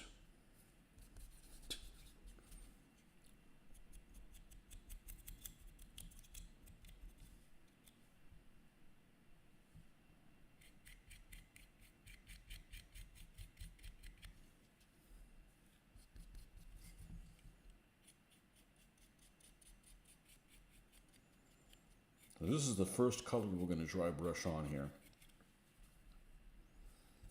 Then we'll add Luftwaffe blue. And then we'll add some sand to the Luftwaffe blue and then go over it with that. And I've been pretty happy with how that's turned out so far.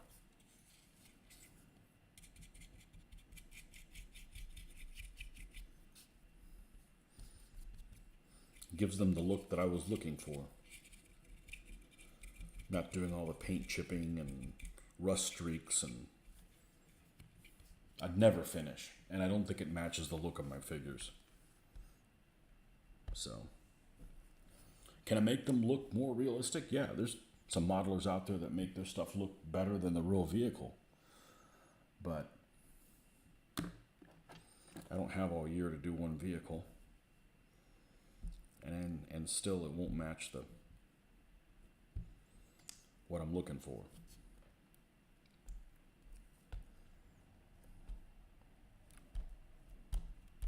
Come on. There we go. You can do it.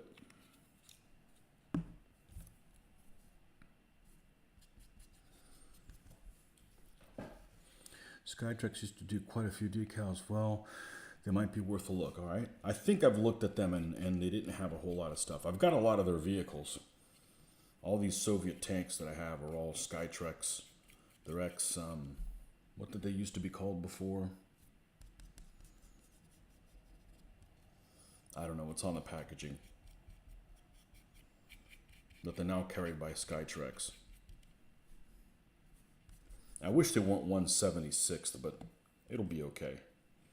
I prefer 1/72nd. See, the figures are at overscale, so the vehicle should be overscale as well, but I'm not a purist when it comes to that stuff. I'll mix them.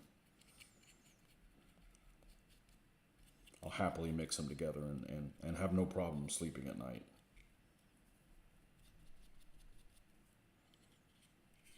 Because a lot of the stuff I've gotten because nobody wants them anymore. So that's where I come in. Hinchcliffe. That's what they are. They're ex-Hinchcliffe ones.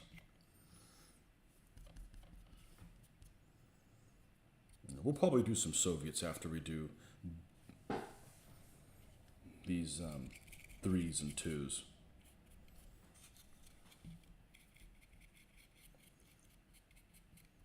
We got a lot more German vehicles. We have a few more American vehicles and a shitload of Soviet vehicles. We have a shitload of German vehicles too.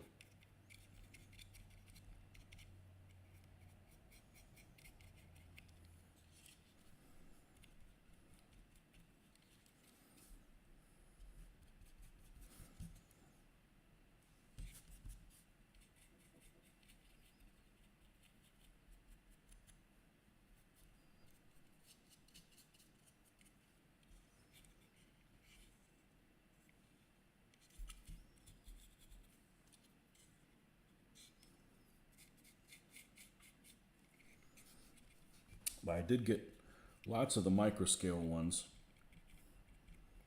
which are damn near the nicest decals I've ever used.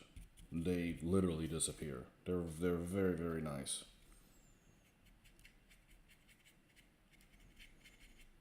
But they don't make little white numbers. Okay, she's done. Now off to the die-cast Panzer IIIL, of which I have 4 more of these to do. And we're going to experiment. Actually, we're going to experiment with the Soviets. I got so many Soviets to do that we're going to do some whitewash with some of them. I don't think I'm going to make any of the stands that they're on to be winter. But, you know, kind of like a March or something like that, where snow is already melted and it's just a mud hole, but we still have some of the leftovers of the white overpaint. And I watched several videos of it. Looked at several articles, read several articles on how people do it, and I have a feeling I'm going to come up with my own method, because nothing out there is really satisfactory. I'm not going to put salt on them. I'm not going to paint them white and then dry brush green in places, because it's going to look wrong when you look up close, and I'm looking at it up close. I'm painting without contact, so I don't feel like I need to torture myself into like, oh, it looks wrong. But I'm sure we'll come up with something that works just fine. I have a feeling I'm going to be painting them green all along, and then I'm going to come in here and tactically whitewash in certain places. So I'm going to do it exactly like it would be done, is the white over the green.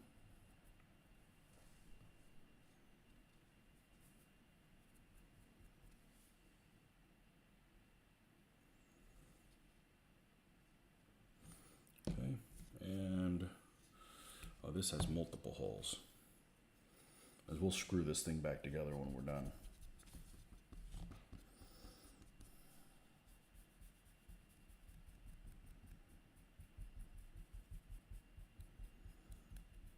So I picked these things up, die-cast model, for $5 when I got them. So I think that was pretty reasonable. I didn't have to put them together or anything.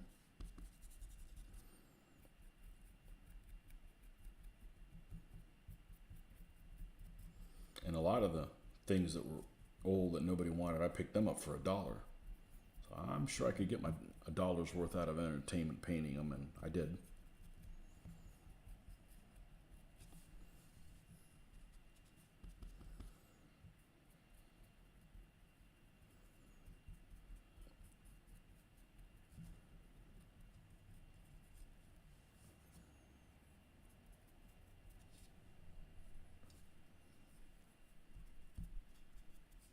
Now the nice thing is this thing dries pretty fast, which means I should be able to roll into the next color immediately, which is how I'm used to painting. This is the die-cast one. Give me a little bit more of that.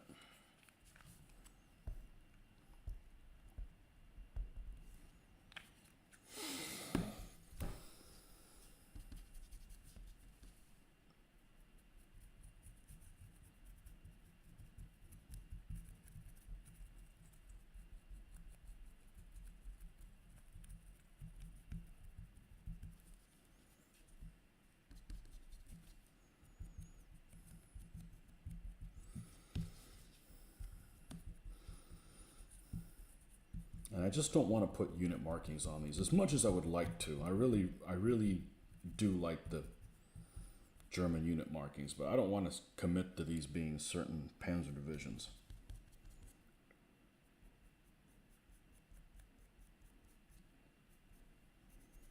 I may change my mind at a later date, but that's what I'm thinking.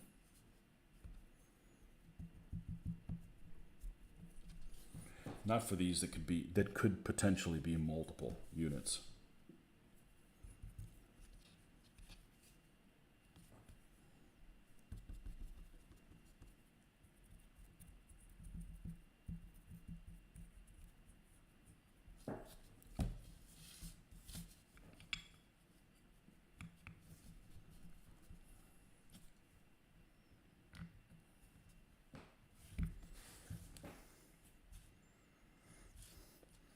Panzer III is a good looking vehicle, I think.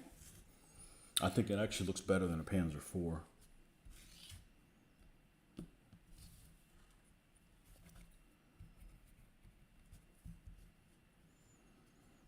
But I could see it being really cramped. Like if you're the driver, the assistant driver, you're down here, you have no hatch.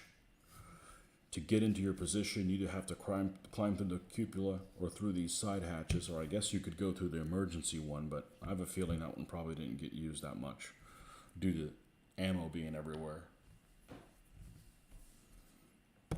All right, that part's done. Let's rinse this out.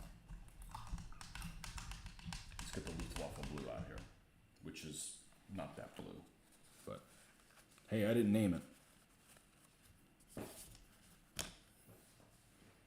When I was doing 1/35th scale models in the late 80s, early 90s, we would have just painted it this color and moved on. Not a little bit of a blue hue, which I actually like how it looks a lot.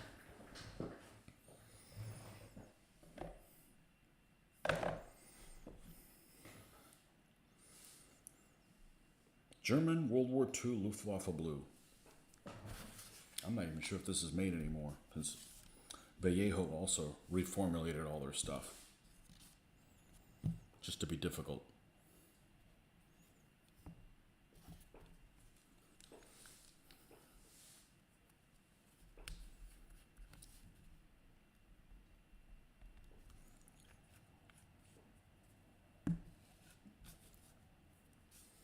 This is the same method I've done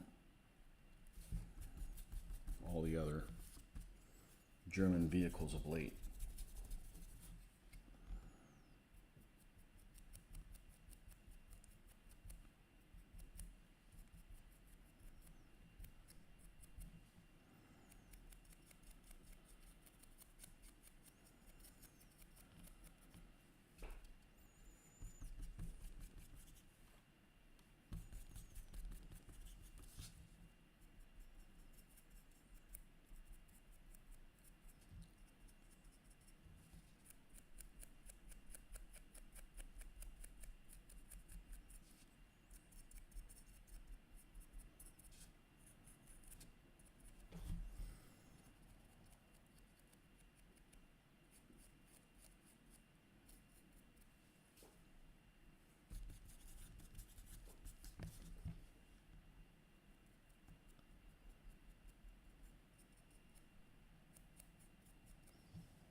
Careful with that machine gun, it's pretty brittle.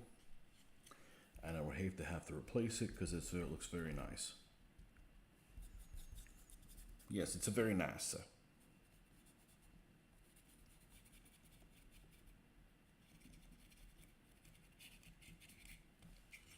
Now we did do this side, we didn't do this one.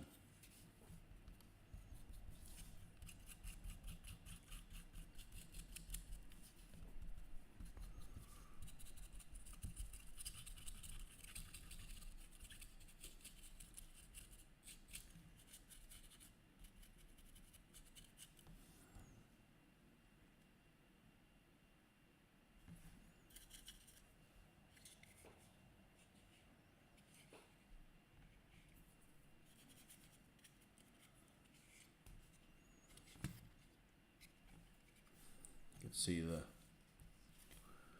can you see it? I gotta get farther away from it, I'm too close. Just a little bit of a blue look to it, a little bit.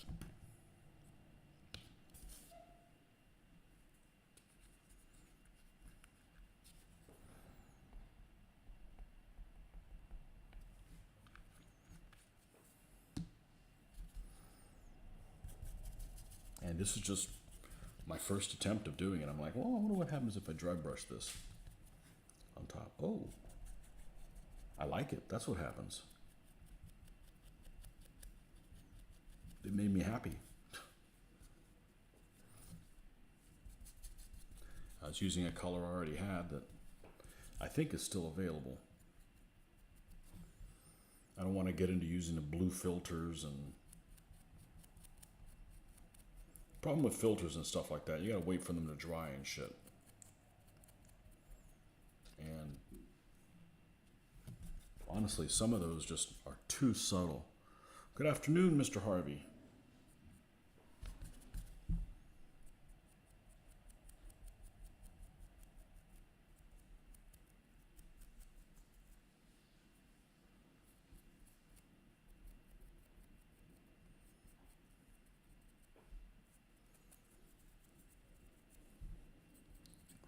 And what I like to do is this blue, I don't bring it to the end of the barrel.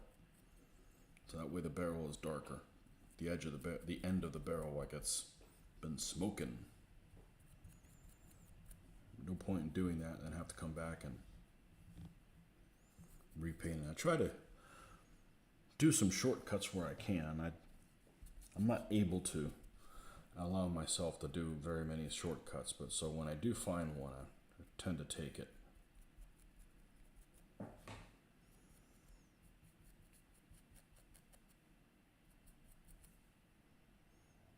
Okay.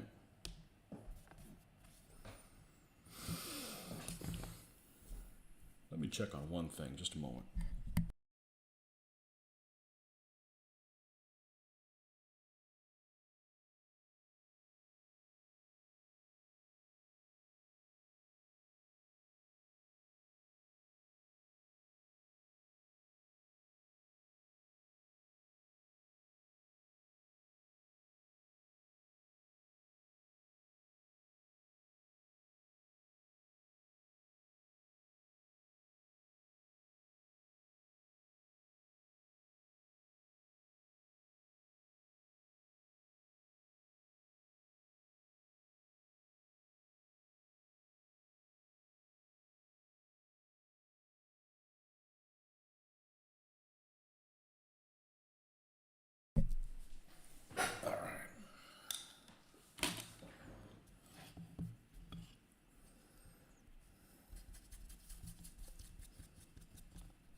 This thing had a built-in cable back here.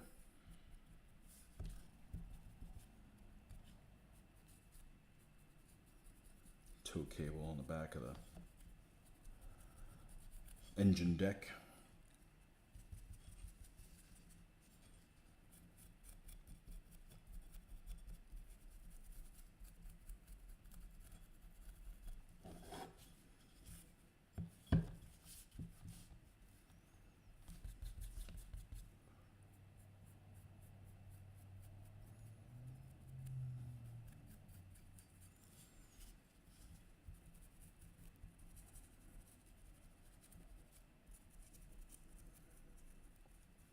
So yeah, I wasn't going to strip the paint off this thing because I just created all kinds of extra work for myself.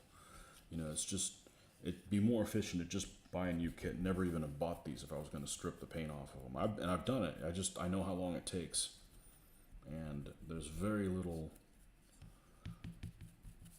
reward for it.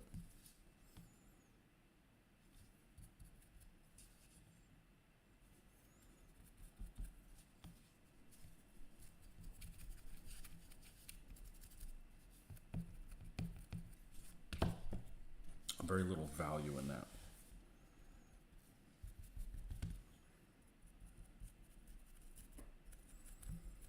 Let's put this somewhere else that I can. There we go. I'm gonna need a little bit more than what's there.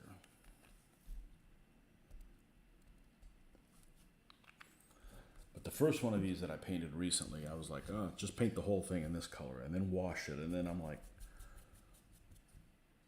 it's a pain in the ass to paint something like this all one color, knowing that you're going to have to destroy it, so to speak, make it look worn. I'd rather just dry brush it. Now, the only bad thing about doing what I'm doing is the brushes are really getting punished. This is not do well to a brush, but this is kind of the avoid some of that modulation and stuff that people like to do on tanks that you can do with an airbrush.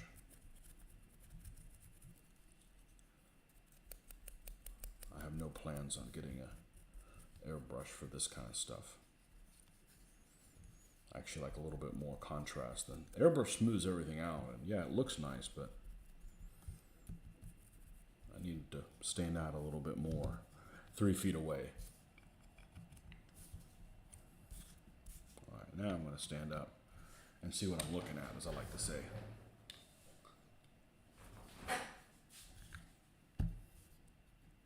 Yeah, this looks freaking awesome from 3 feet away or 2 feet away. And that's why I did the black undercoat.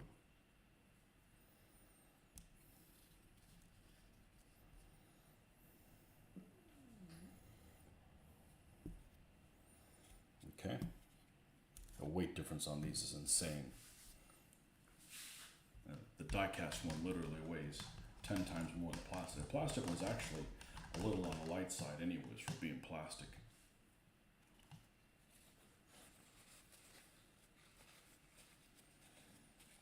Little on the light side.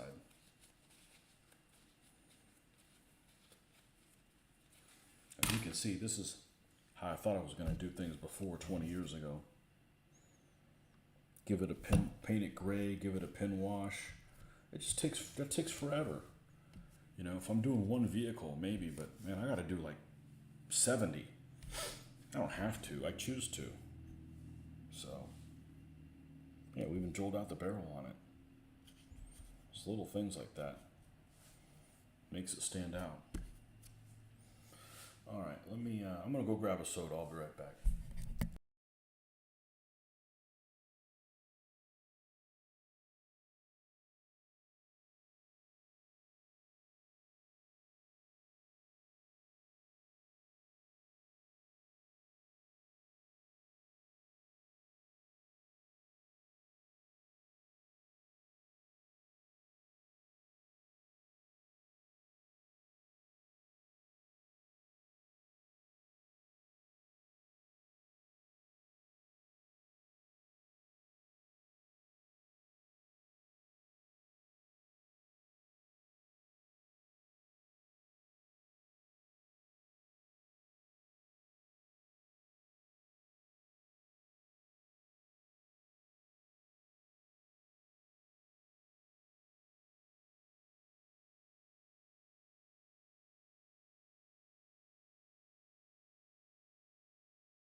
All right. Now,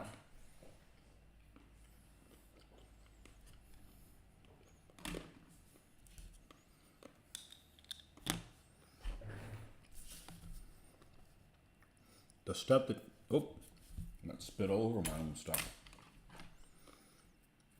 The step that takes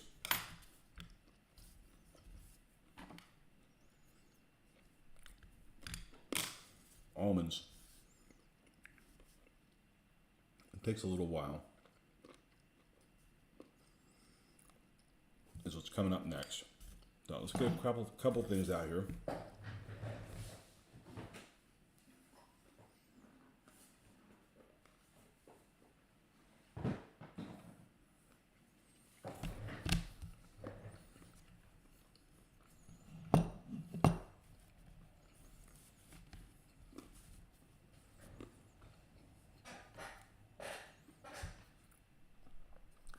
Paint the things in black to get painted in black.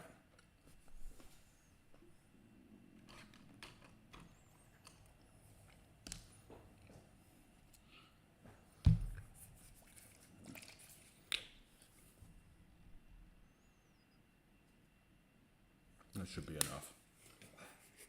Flow aid seems to help.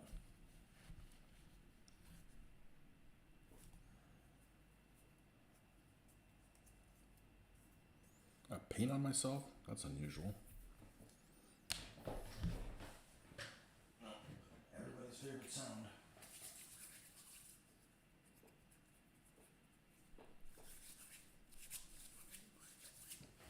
Alright. Man, you get drunk on that shit.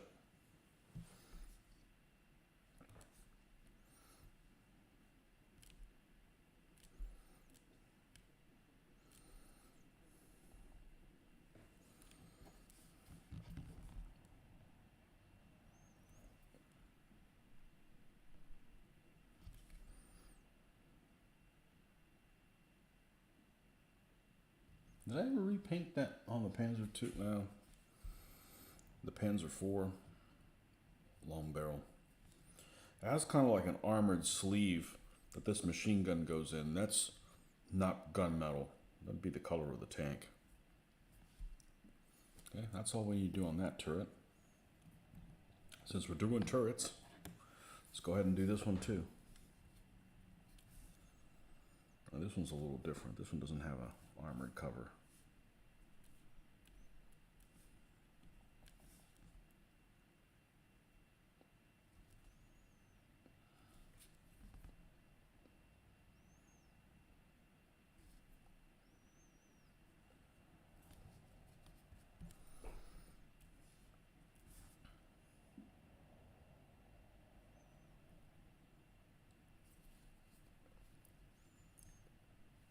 Okay, almost done.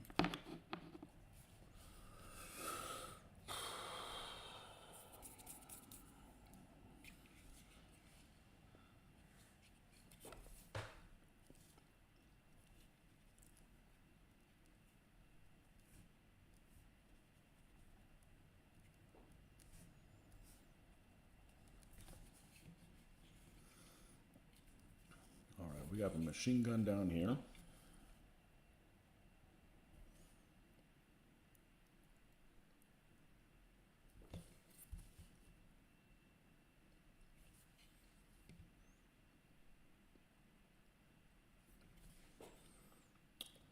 We have a jack.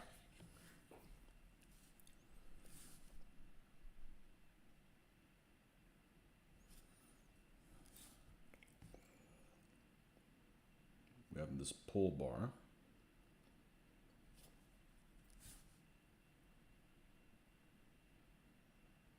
We got these S hooks.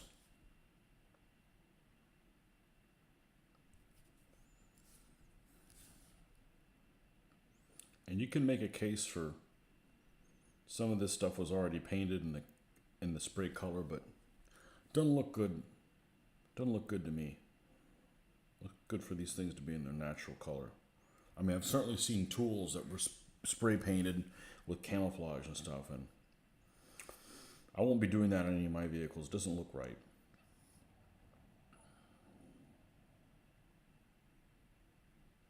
To my eyes, you folks across the pond, I've heard say. It's a good saying. Doesn't look good to me.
If you use this and if you read the instructions for the flow aid, it says use 1 part flow aid for 10 parts water. And I'm like, I'm using it straight as the water instead of water to thin it down.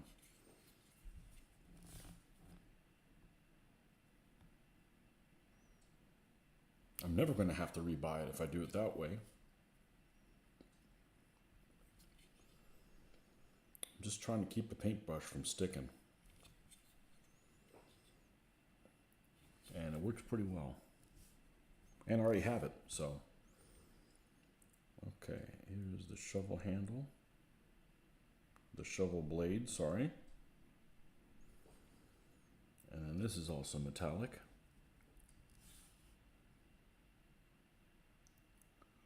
So we're going to paint it black first.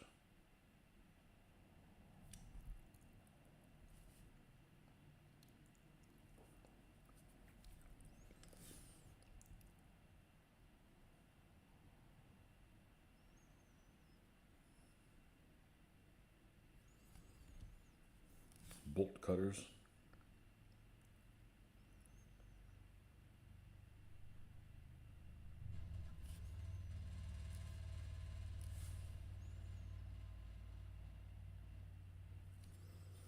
And the axe blade. Let's look at it from the side view, make sure we didn't miss anything.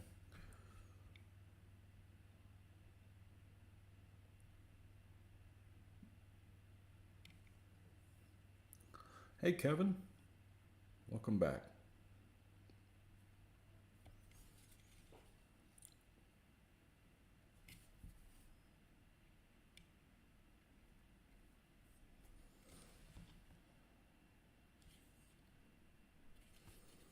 Okay.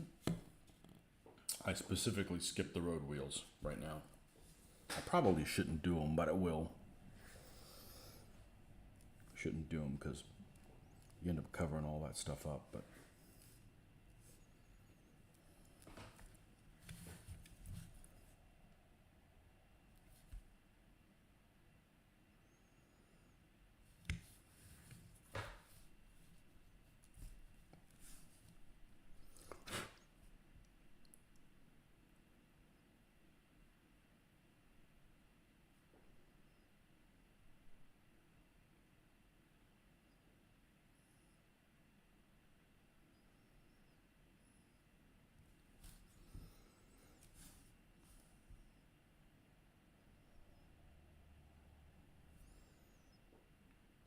I'm gonna paint that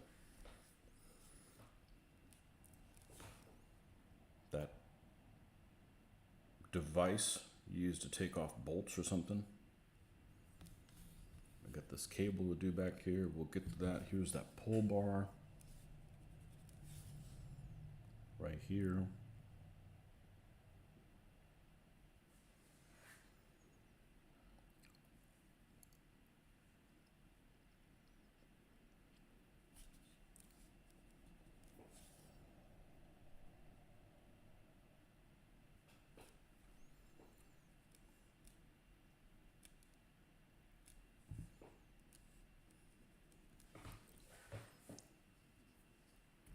You've been running your Tog this morning. Is that one of those tanks that you have to, what do they call them, a premium tank? Or do you get one of those?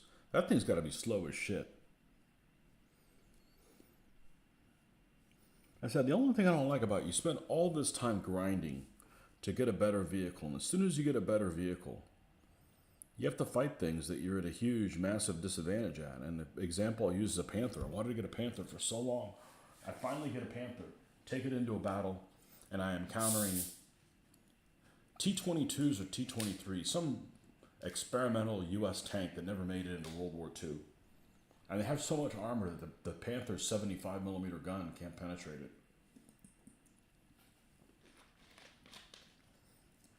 I'm like, oh, this is the same scenario when I was playing Tier 2 and 3 and I encountered a KV. So why did I do all this grinding?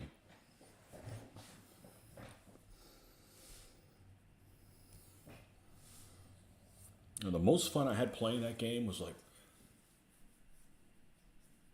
having a Martyr. It was almost unfair having a Hetzer because a Hetzer could pretty much penetrate anybody, and if you keep your front to them, you're gonna give them all kinds of hell. But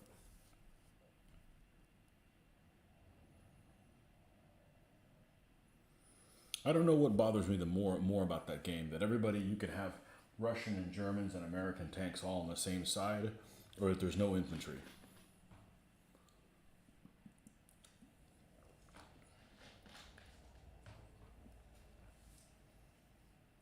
Tell you what, I had a hell of a lot more fun with Panzer IIs and Gates of Hell than I have ever with a Panzer II and War Thunder or World of Tanks. It's on and off. You got mine a long time when you earned it. Yeah. Hellcat. I had a lot of fun with a Hellcat. A lot of fun with a Hellcat. That thing's fast. And fast is important because you get to a location when it matters. Not, trudge your way there kind of thing.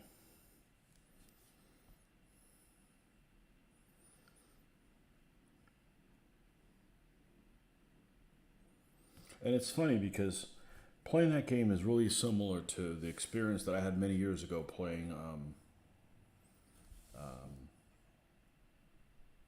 World of Warcraft.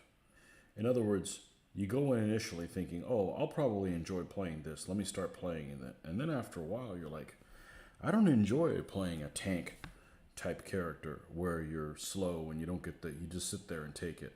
Just like I don't enjoy playing a vehicle that's so slow that you never make it into the battlefield, because I don't communicate with anybody, and and I don't want to listen. It's not that I don't want to cooperate. It's just I don't want to put that investment in people that I'm never going to meet.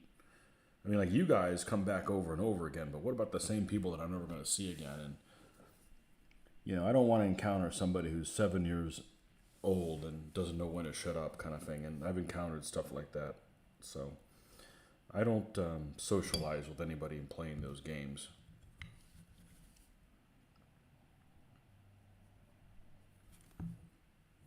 I'm never going to meet them in real life. What's the point?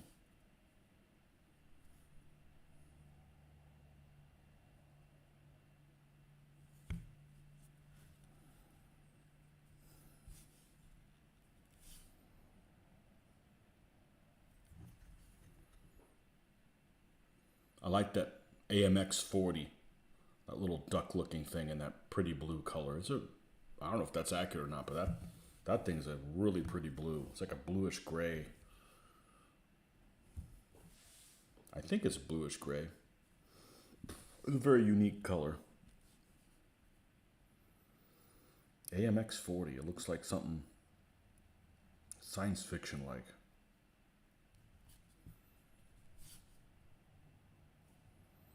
But they're so slow that if you ever get into combat, everybody that rushed out's already dead, and now you're outnumbered like 2-1.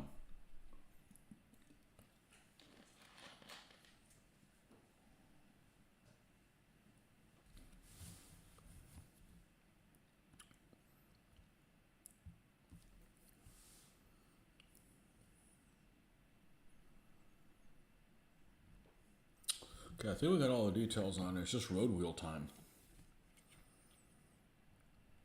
And yes, I'm going to paint them. But I'm going to get some new black out here because this stuff isn't flowing just right.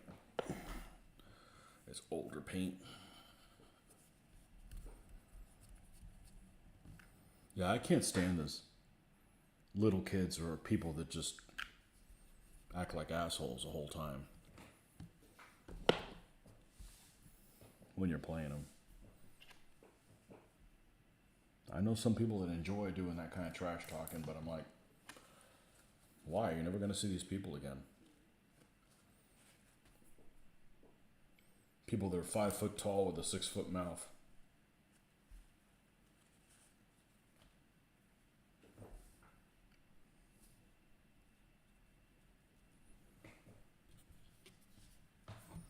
All right. Yeah, this is much better.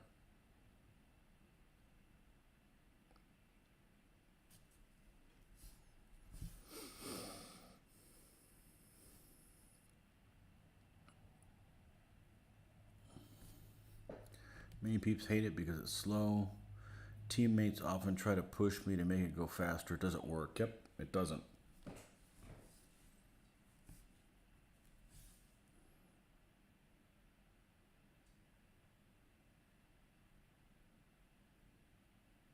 I like that A20.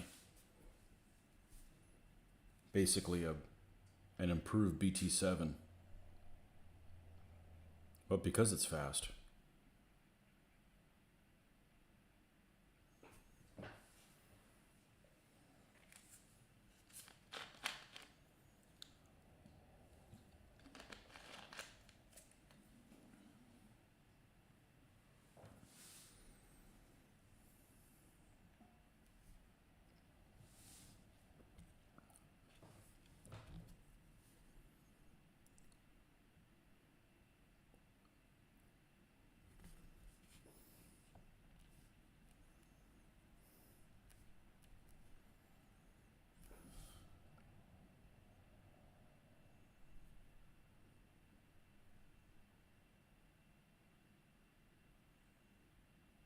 Himmelsdorf. I hate that map.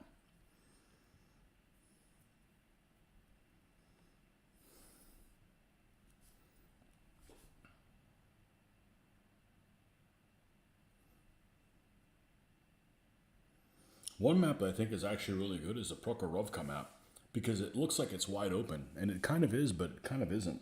There's all kinds of little undulations that are unexpected.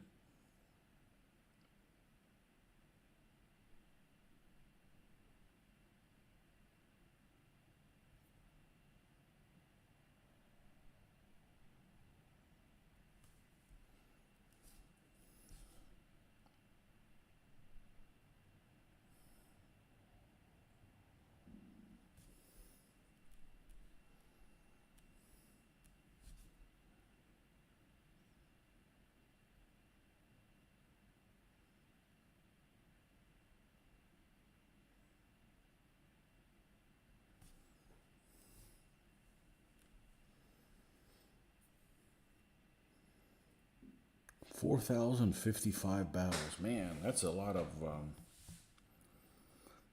waiting around for the battle to start. Does the TOG stand for something like terribly old gal or something like that?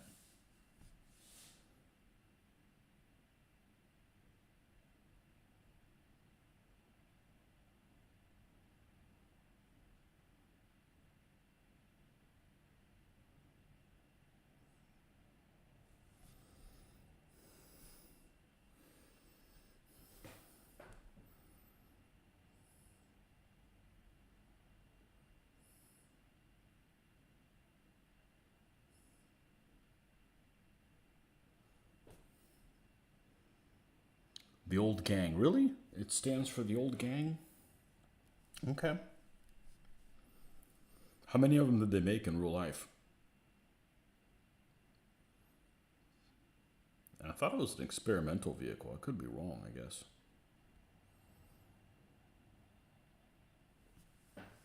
looks like a World War One tank.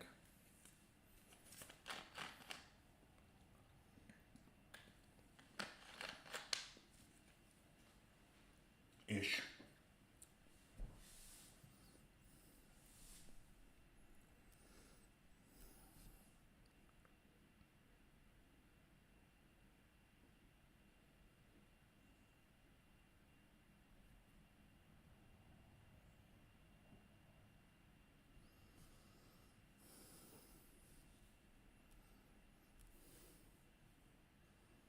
They made two, okay?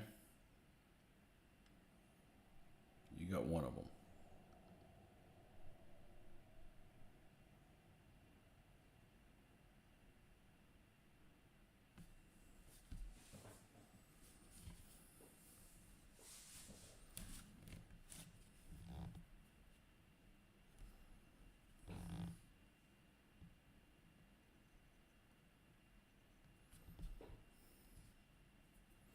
I may have played 4,000 battles, period, between all vehicles, but so I played it on a computer. Then it came out on Xbox when I didn't have a computer in it. Your shooting is so much more accurate with a mouse, but the moving is so much better with the joysticks. At least I'm a hell of a lot better with it. The same design team that produced the first tank. Well, that's why the fingerprint's all over it then, I guess. That makes sense. Yeah, the World War One tanks are ugly. Pretty much all of them.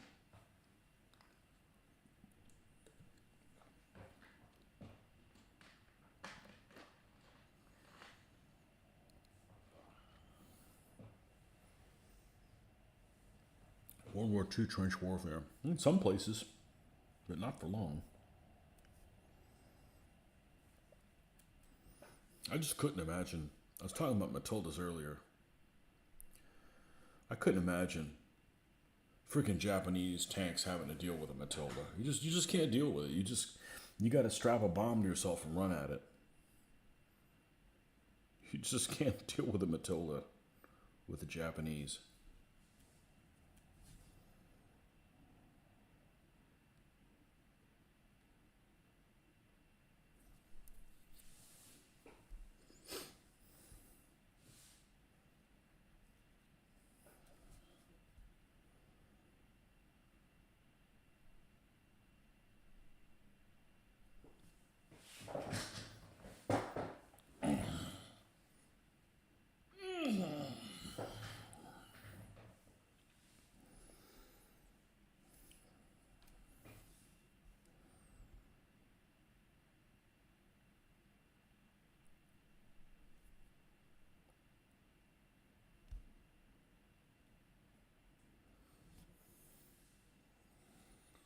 The Japanese and the French ever fought each other, that'd be the two craziest camouflage tanks going at it. I like all those playing card motifs that the French tanks have. I think it's pretty cool. 65,284 battles on Rule of Tanks. Holy shit. Well, gotta do something. It's better than watching TV. At least you're making decisions.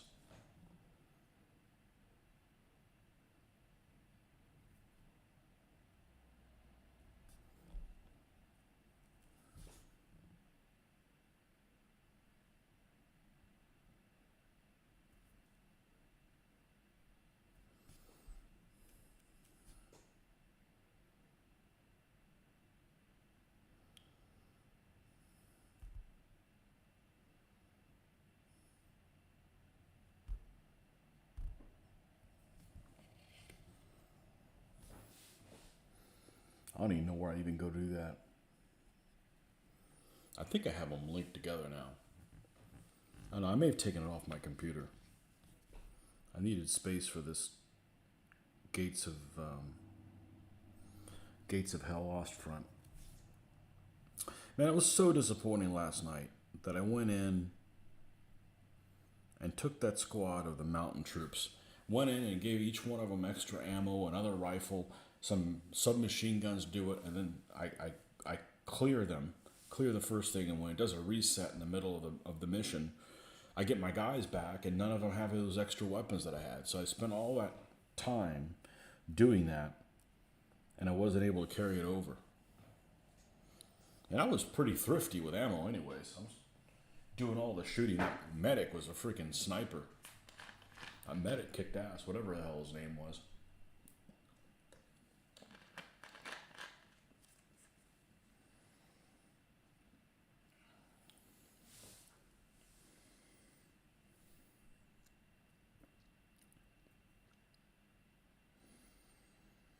Japanese French did fight in 1940 in China, but did the French have any tanks? There's a video of a mod for Call to Arms that was recreating that. I need to become more familiar with the game, and meaning I need to be able to, like, there's got to be a way to get the Germans to speak English with a German accent, because they might be saying all kinds of interesting things, and it's going over my head. You know, I don't have any plans on learning German anytime soon.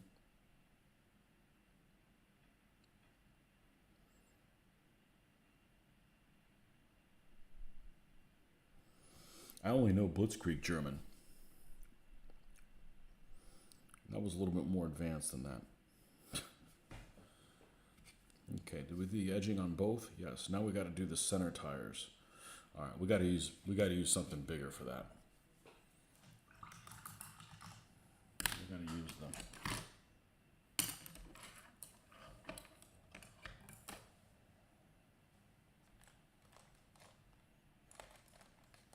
This should be able to do it, I think.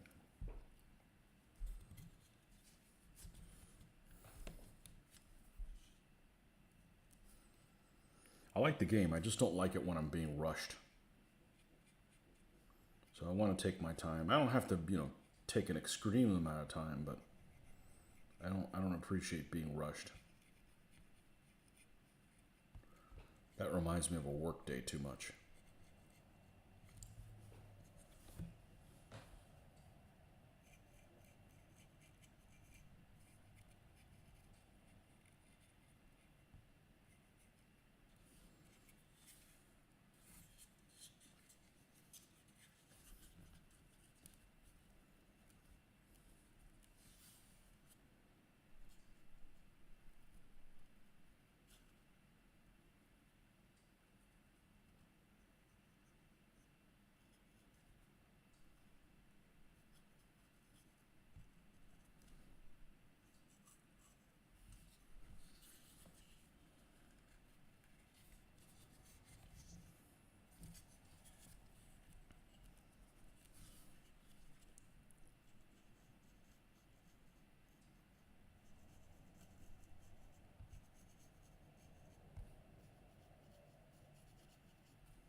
But that game, that one scenario last night reminded me of a game that I used to like a long time ago called Hidden and Dangerous. And it came out in the late 90s, early 2000s, and it never ran really, really well. The aiming on it was pretty glitchy.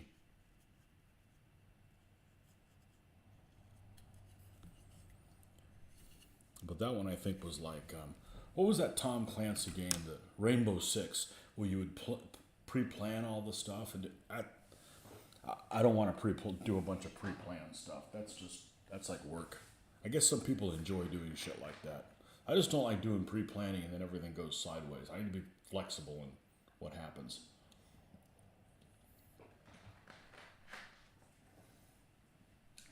You need to be flexible. You don't know what you're going to encounter. So I'm going to watch the new All Quiet on the Western Front film. I did.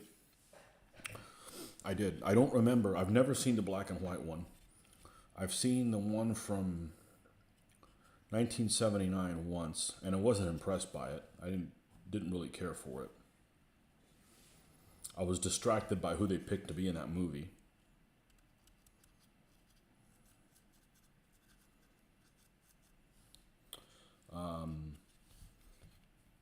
I don't know that I've ever seen a war movie that was as graphic as that. And it needs to be that graphic.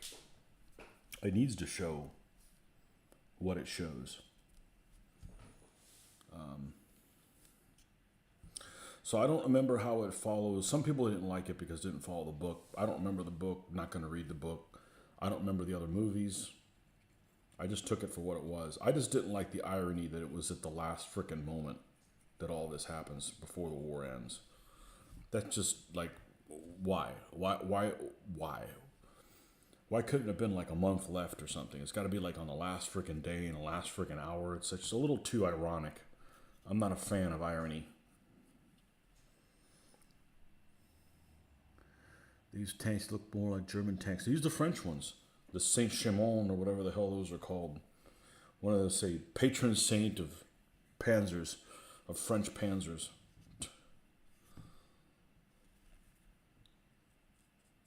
Actually, I thought the tank part looked pretty cool. Disappointed that there wasn't really any gas going on. Didn't really show any gas in action.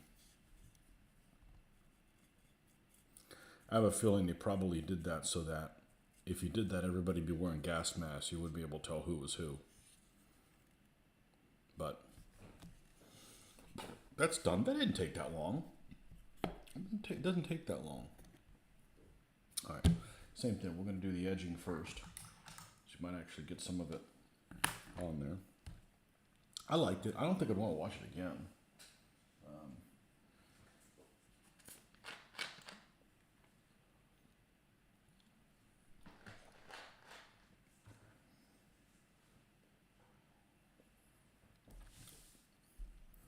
I don't know that I had a problem with any of it.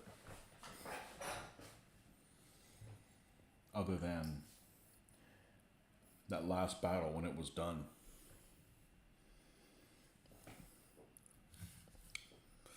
A lot of movies, things get made because they want to prove a point.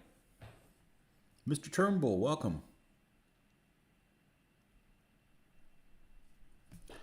Renault FT. It was a real World War I tank, no problem. Their film was okay. I don't remember seeing any Renault FTs in it. I said Renault F2 is actually a really good tank for the First World War. It's got like a freaking turret on it. I mean, sure, it's a two-man tank, but you know, you're not limited to.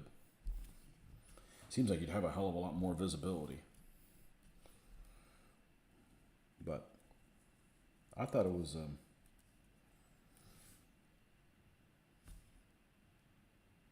I thought it was okay.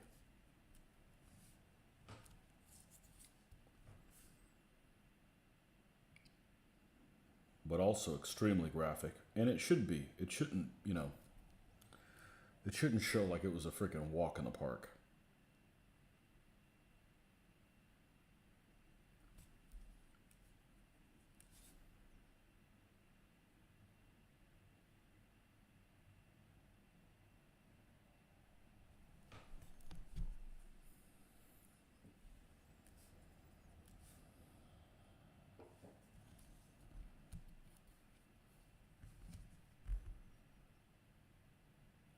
This is going to be a problem. This rim is ever so small.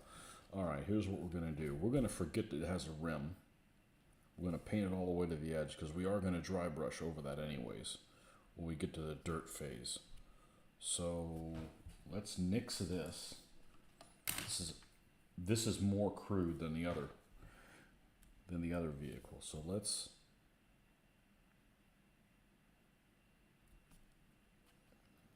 not go hog wild, but let's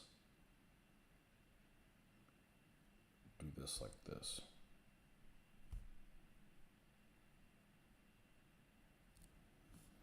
Now, let me do one of these and see if I'm happy with how it looks.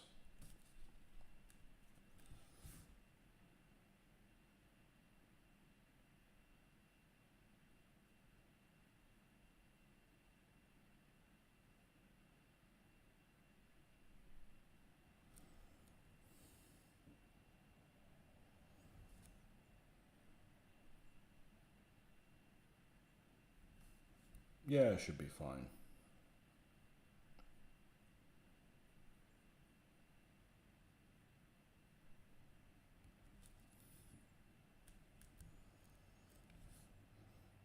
Yeah, I think the only tanks in the new movie was what those Saint Chimon or whatever the hell.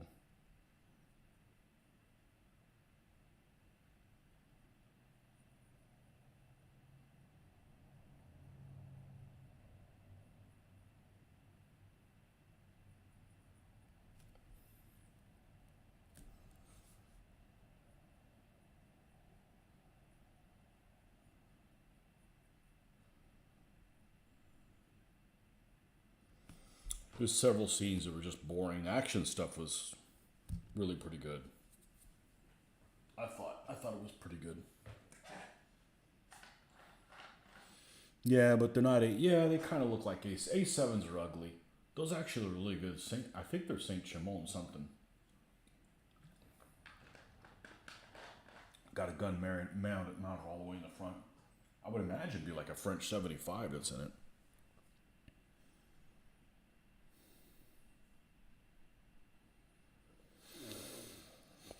Why were they scavenging without weapons? The German behavior in conquered area was poor. Yeah, I agree with you. That's right. When they went to the farm, they went to the farm and they get chased out by the farmer with a shotgun. They'd be like, he would have found two Mausers up his ass. Yeah. Yeah, well, I didn't watch the movie for that farm scene. I couldn't care less about that.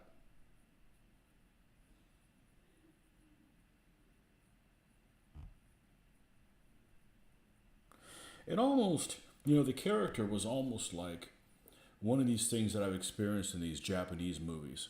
These Japanese movies, like, and I've seen three or four of them. I don't know if Ron is one of them, but I know Kagamusha is one I've seen. I haven't seen the ones that are black and white. I don't do black and white.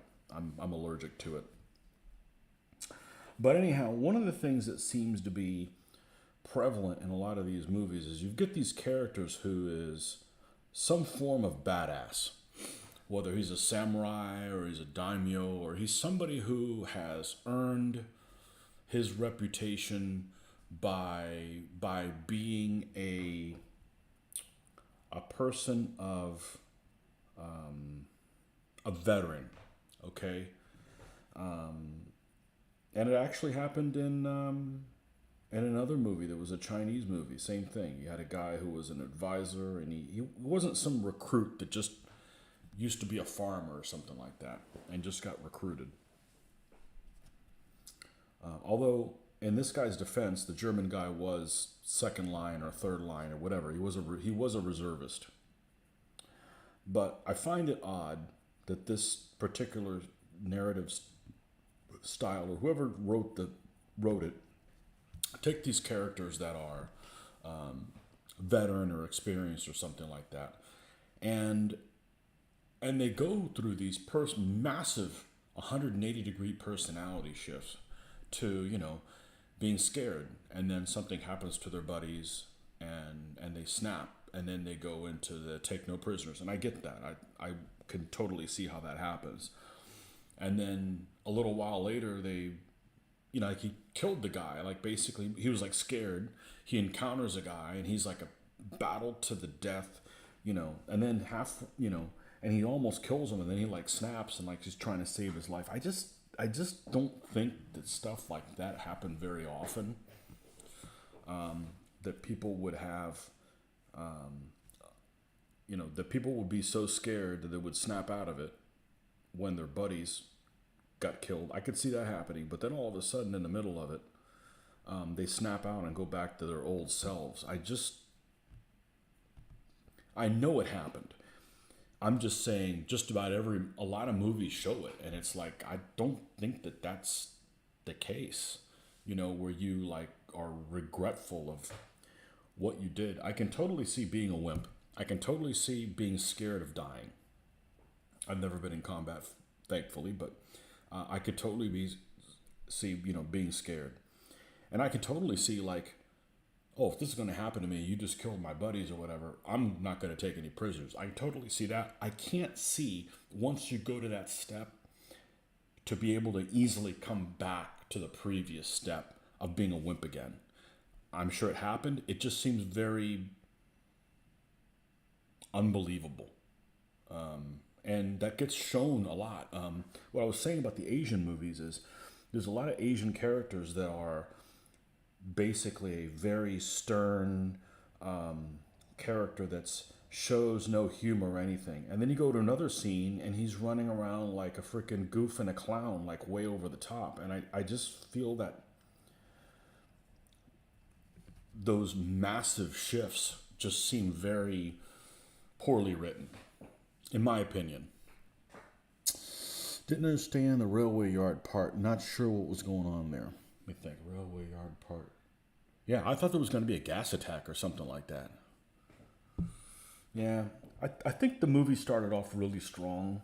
If I remember it correctly, it started off really strong. The middle was weak, and the end was not as. I think the beginning of the movie was the best.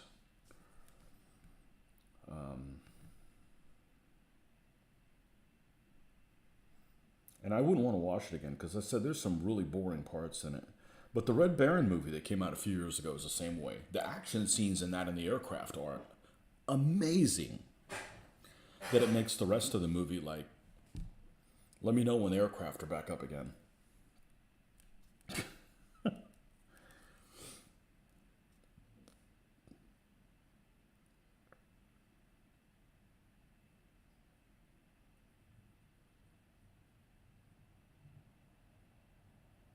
But these Asian movies have this. They have this guy who's a no-nonsense warlord. And then in another scene, he's like being silly and almost like, what kind of a fruitcake is this guy? And then a little later, he goes back to being a stern guy. And it's just like, just really weird. Maybe it's an artistic style that I don't really care for.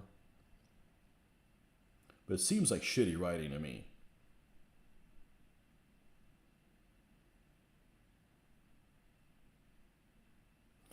Usually movies have shitty writing or shitty acting. It's unusual to encounter both, but I did the other day in a war movie. It's a movie that you can find it on YouTube, and it's called Eastern Front Point of No Return or something like that. It's about 2 years old, and it follows basically a German squad at some point on the Eastern Front. I'm guessing it's somewhere in 1943 from the looks of it. But these cast of characters it's just really weird. The guy that's the most in charge of this unit is a lieutenant that's played by somebody that looks a whole lot like Eric Bana. And he has a completely American accent. And everybody else has a British accent. And it's just very disorganized, but the writing is bad. And the acting is extremely wooden. The uniforms and stuff is really good. I mean, I think it's worth watching once, but if you see something like, what is it, the Forgotten Battle or something like that, it just blows anything like that away, you know.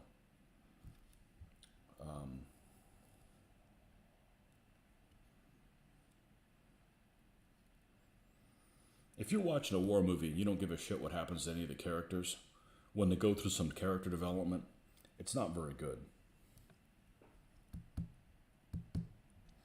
Didn't they use RC planes for Red Baron? Or was that Blue Max? Maybe Blue Max. The Red Baron movie was all like CGI. It's amazing. It's absolutely amazing. It's some of the best stuff I've seen. It's really, really amazing. That part when they shoot tracers is this balloon, and the tracers are eating the fabric of the balloon as it's going. It just really, really well done. I was impressed. Okay, that's pretty much done. Now we get to do one of my favorite things, not really, called Paint the Tracks.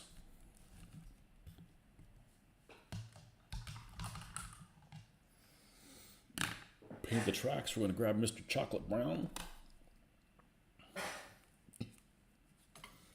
date with black. I probably should use that SS Camel Black, and I'd probably get almost the same color, but see, can I do that and save a step? German Camel Black Brown. Let's see. It's about, this is the color that I was mixing. How close can we get here? I'm gonna use this. I'm gonna use this and see if we can't skip a step. And I'm gonna put some more of this Floaid nearby, so I'm not carting it all the way across this. So this is how we make this all Rastafarian looking.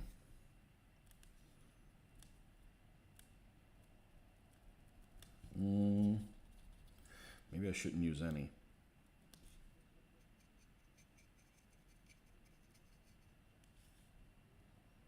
That was the right color, right? It looks a lot lighter than, well, it'll be fine.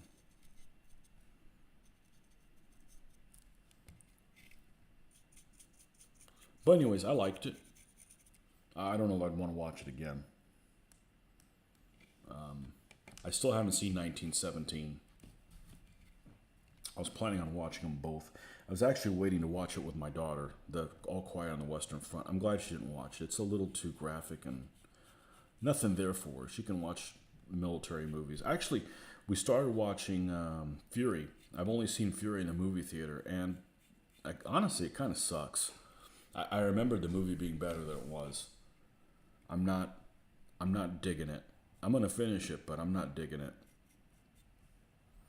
I remembered the movie being better. You know, the best part of the movie so far is those scenes where they show all the knocked out tanks, and you can say, "Oh, that's a Sherman 76, and that's a Panther, and that one's a Mark IV," and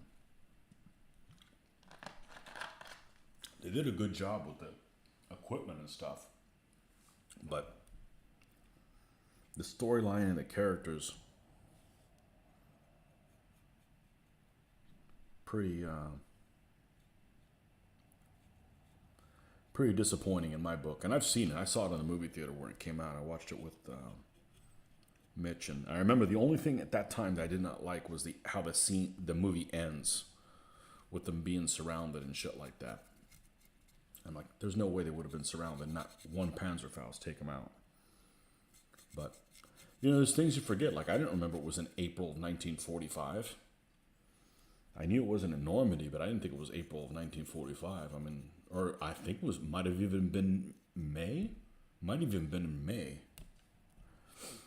Anyhow, I'll have to go back and finish watching that. The daughter didn't mind it so much, but I expected it to be better. I remembered it better than it is.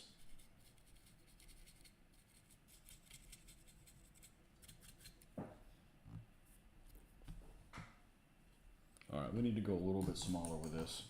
Be able to get in between there. Maybe not super small, but something like this maybe.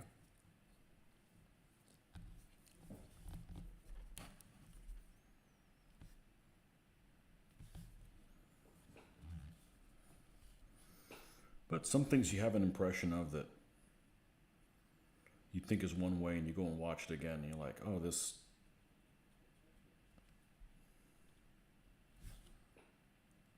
is not what I thought it was.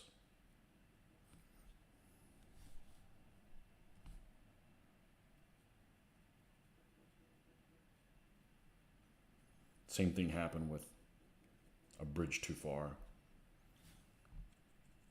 It's almost like a movie that's just made for cameos. All it is you made all these characters just so all these famous people could be in it, but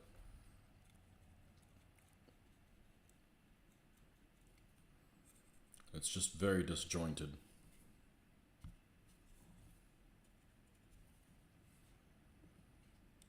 Not that I was confused though, I'm just saying, you know, sometimes you'll watch a movie and you'll be like, there's no way the audience, who are not fans or experts in whatever field, are going to be able to follow this movie. And I remember watching Hunt for Red October in the movie theater when it came out, and I'm like, these people aren't going to, it switches between all these submarines, and they're just, I know they're lost. They can't follow this stuff. You know, people that are war gamers could follow things like that, but not the general public.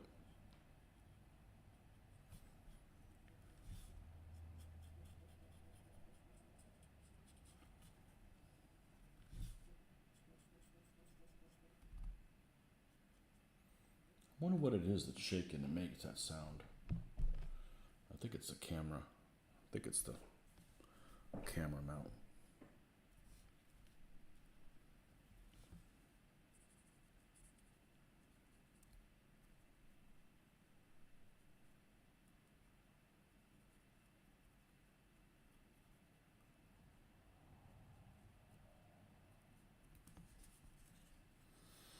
That Australian Tank Museum does the refurbishing I told you about. Just got a new Stug. A 3 or a 4?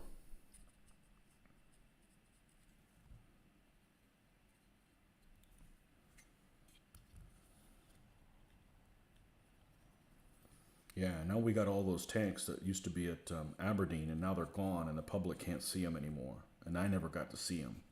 Now there is a cool museum that's in, I want to say Danville, Virginia. It's a private museum that has a shitload of armor. But and I wanted to hit it on the way to Historicon one year, but they're only open like Fridays and Saturdays, and that just doesn't work unless I'm gonna get to Historicon late or leave early.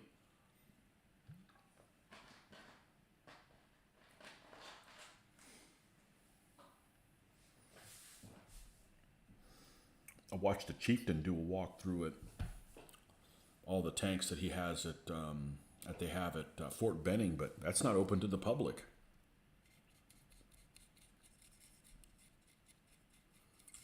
You know, the one in Fort Lee, it's for training.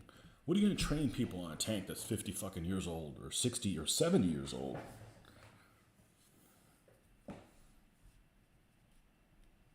You know, and a lot of people that are in the military, bless them, aren't really interested in military stuff. I mean, I think it's kind of strange, but, you know, I've been to museums with people that are in the military, and I know more about the shit that's in the museum than they do. You know, I guess it'd be kind of equivalent of somebody who's a cop that doesn't like to shoot guns, which, you know, I've actually encountered those people. Like, well, what do you like to do? Push paperwork around? The only fun part of your job is, you know, to go to the range.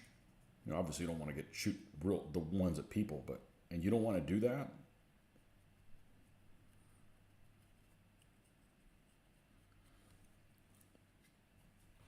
Stug 3G. Well, that's the most common one. Stug. I'm never going to get it. Just give up. All right. That's pretty close to the other color that I had it. Let's just finish one before we start another one. And let's get the chocolate brown on top of it.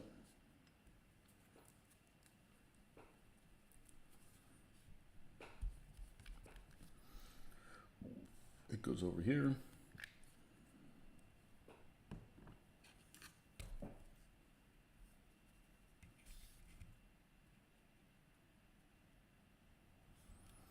And of course this will have the dry brush sand and some steel to where it's worn out, but these things get rusty. I don't think it looking all like orange and shit is the look that I want to go for. Other people may like that, but not this guy.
I like those videos where they pull those tanks out of the freaking Russian swamp. And it's amazing what good a shape some of that stuff's in. Okay. That one's done. Well, obviously we're going to dry brush and stuff, but that one's done. Let's do the same treatment to this guy over here.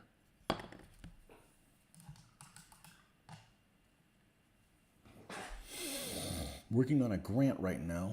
New show every Wednesday shows the smallest pieces getting worked on. Is that on YouTube, Kevin, or is that on that channel? I bet I can find it on YouTube. What's the name of that tank that the was it the Ram? The home built one.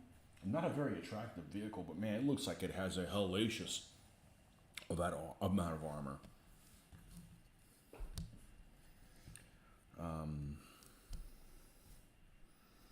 Like infantry tank type hellacious. I mean, like a Churchill. Churchill has a hellacious amount of armor. On YouTube. Okay, cool. I'll check that out. A Churchill has more armor than a freaking Tiger. Just a hellacious amount of armor.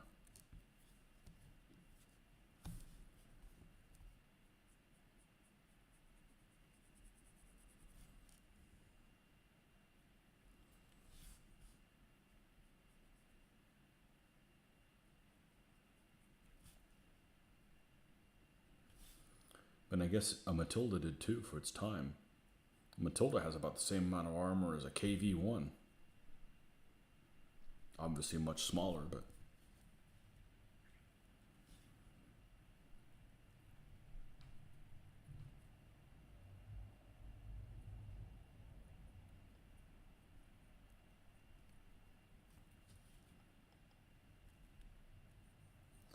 So Russians pulled T-34 out of swamp, tracks, and road wheels.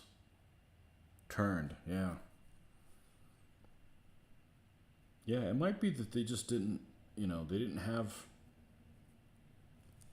it's covered in mud, but somehow it's preserved some of a... the thing, of course, that I'm the most interested in is always when that stuff comes out, what color is it? Like, oh, what color did they really paint it? Let's see it in, as a modeler, that's what you want to see. But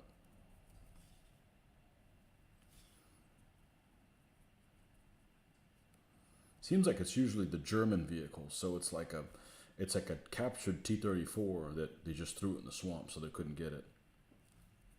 Although I'm sure it consumed both sides equally.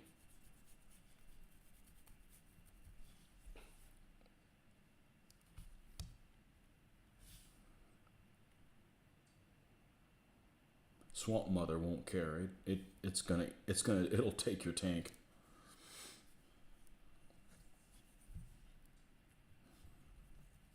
All right, this thing needs to be, I think, adjusted.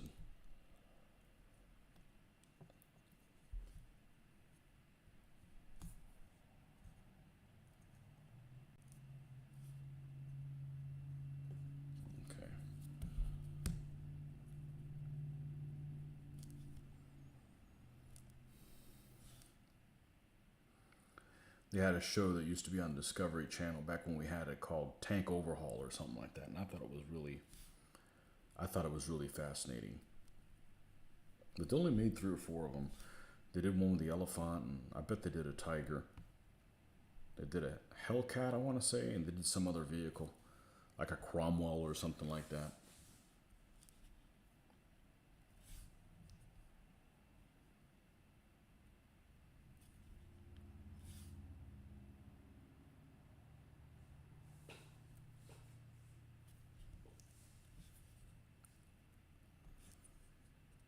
Tank Overhaul, I think is what it was called. I thought it was pretty interesting.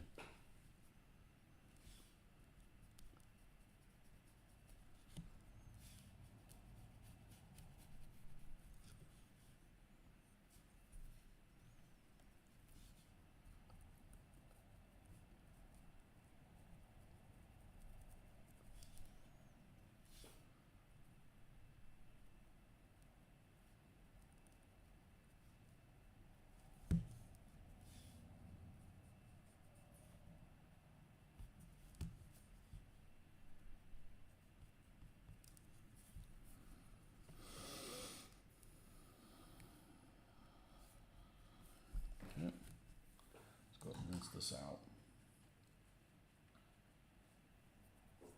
You know, this is going to be mounted on a stand, and it's going to be weathered. So there's no point in going in and out of all these, every single little nook and cranny. This is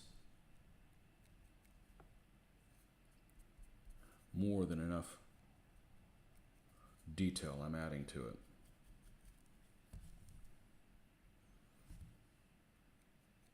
And nobody's going to pay attention to this shit other than me.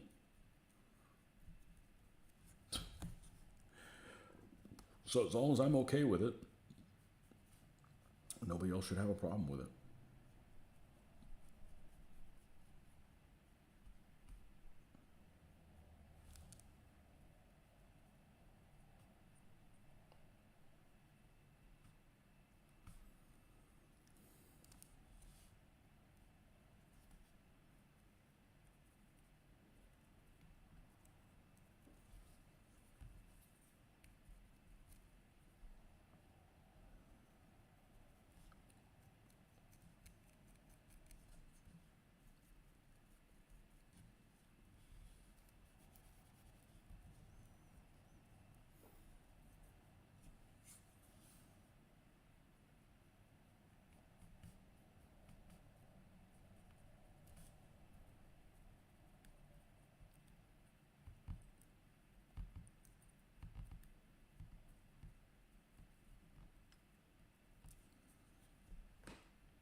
Works for me. I got to use a little boy's room.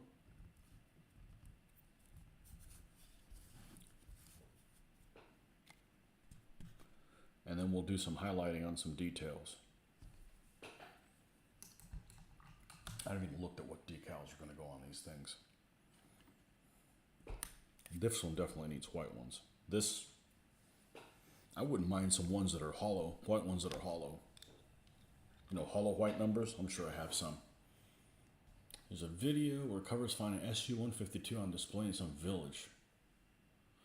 A little tune up on the engine, drove on a flatbed. Huh. Excellent. Okay, I'll be right back, folks.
Just check. The Stug was a Stug 3F. Name of museum is Australian Armour and Artillery Museum. Ah, Stug 3F. I would imagine it's with the long 75, right? The Stug 3F have a 43 caliber 75 millimeter gun or the 48 caliber one? Bet it had the 43. Because the 3F, I think, went both ways. They had short barrel ones, just like the Panzer IV. I think they had short barrel ones and had long barrel ones. I think. Because that would have been like the ones that they had at Stalingrad. There was some long barrel Stugs at Stalingrad. They would have been Fs. The Gs, I don't think were out yet. I don't think the Gs were out. I have a G, the one I have, which is an old... Is this it here? It fell over on its side. Yeah, this old Fujimi kit.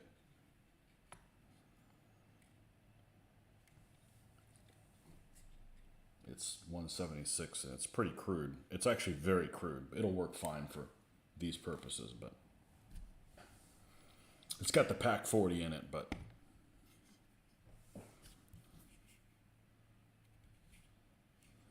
Alright, what is that we need to do next? Ah, the frickin' tools.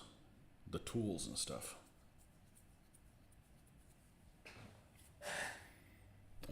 Beige brown's over here somewhere. There it is.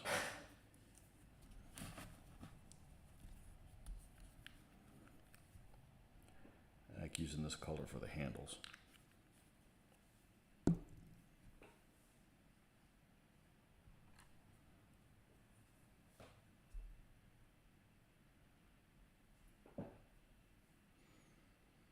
They call it the Stalingrad Stug. There you go. Yep. I remember that from playing Squad Leader.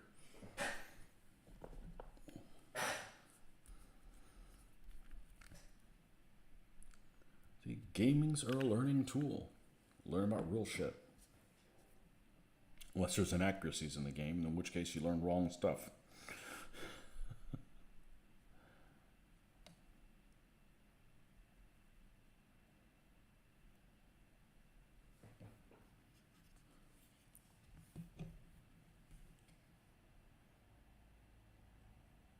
Yeah, they had some short barrel ones there at Stalingrad as well, but they had some long barrel ones.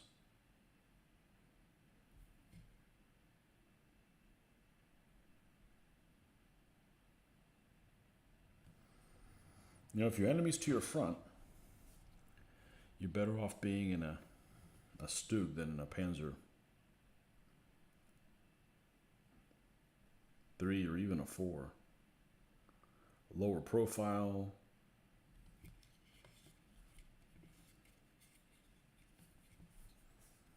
Armors, I want to say a little better.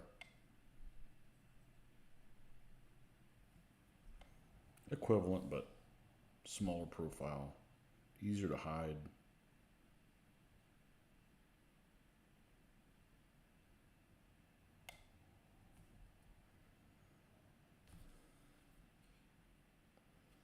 I think the Panzer III suspension was actually better than the Panzer IV suspension.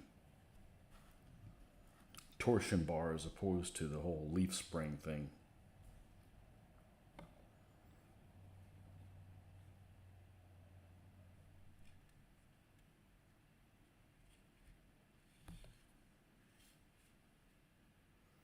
But it was a turret ring issue, so you could, if you wanted a turret on it, the Panzer III could only take you so far.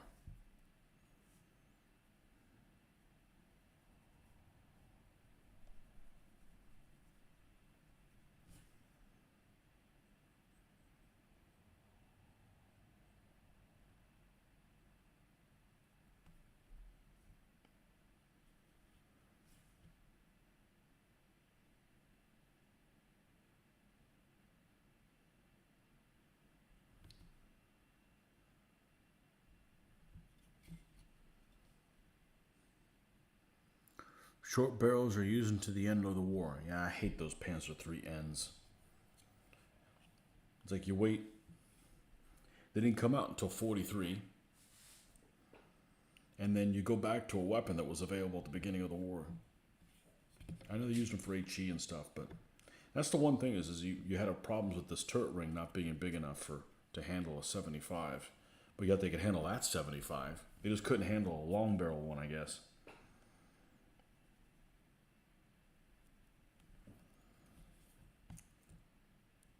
I guess the 75 millimeter L24 did not have a very big breach.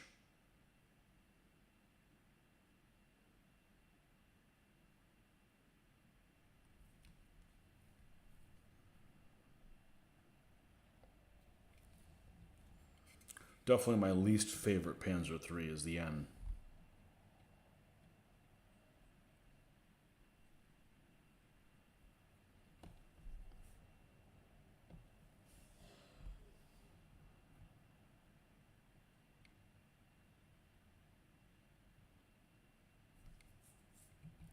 All right, let's get a little bit of white out here.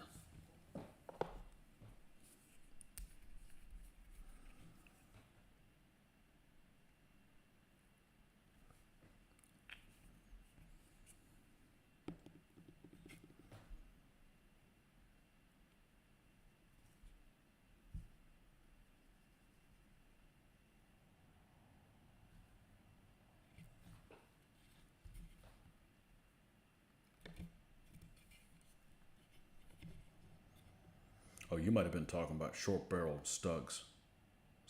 Man, I'm never going to get it. Yeah, I could see that.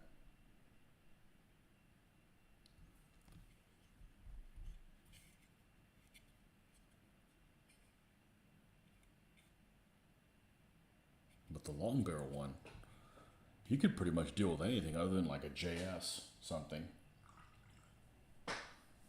Maybe they can't deal with a Churchill. Not going to encounter those really very often. And we need to do the tools on this thing as well.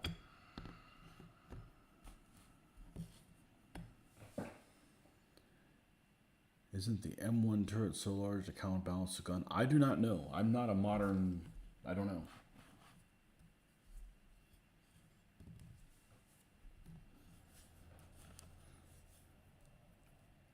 I don't know. I think it's ridiculous that they still play, you know,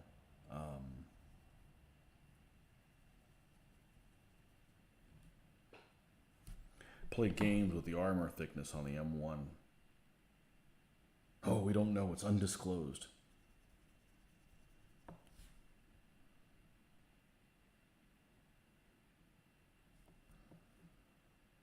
I'm sure the enemy knows.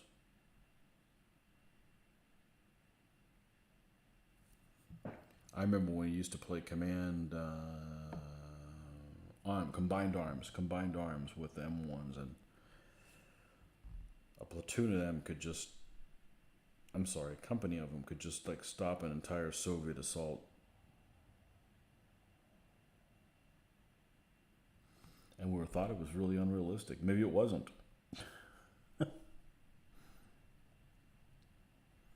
Maybe it wasn't.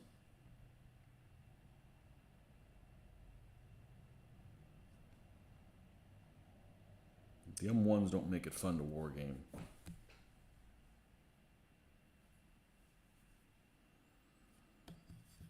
All right, now we need to, that's all the wooden stuff on there? Maybe?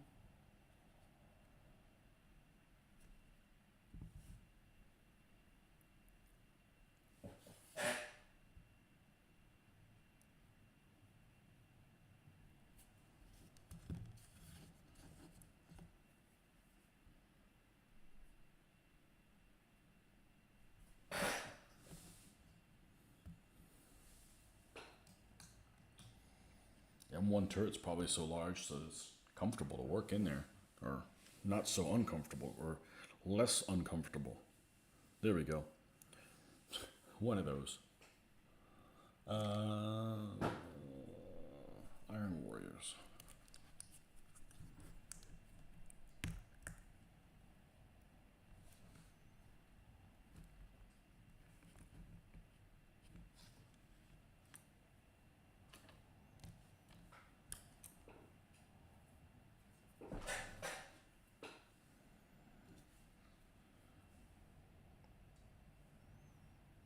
Honestly, when I see stuff about modern tanks, I just tune out and don't pay attention to it.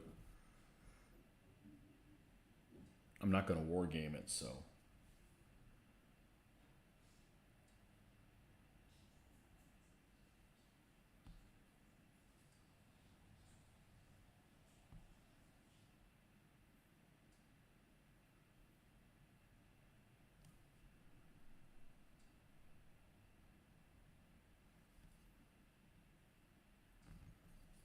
it doesn't really interest me at that point.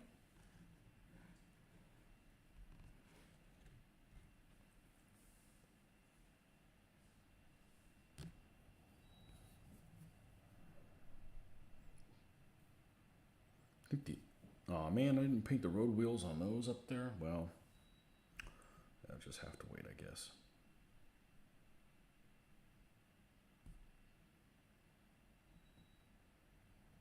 See, the turret's so big because it's got the ammo is in another.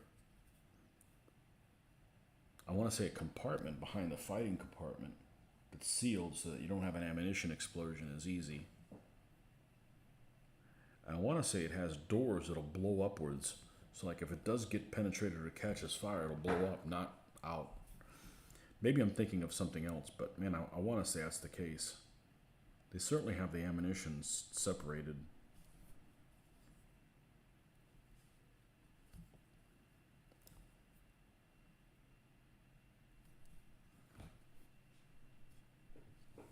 Okay. There's this one and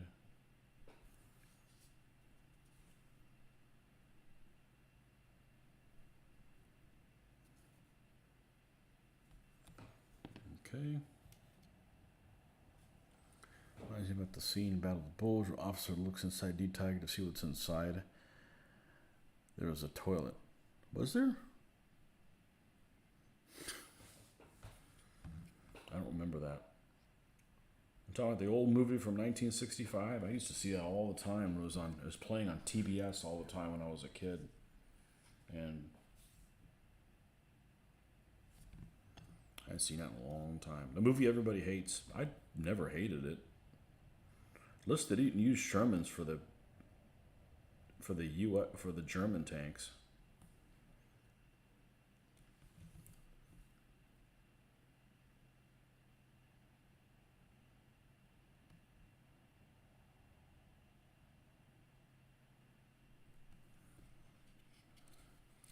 Wasn't that the movie that Eisenhower even spoke up and said, that movie's bullshit?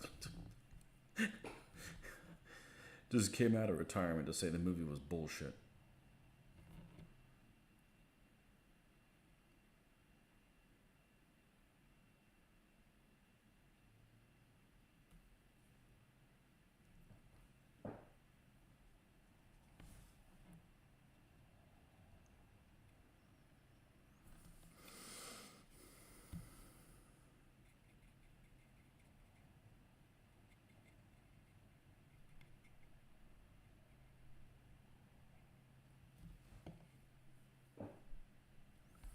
Chafees for the U.S. Yep, M47s for the Germans.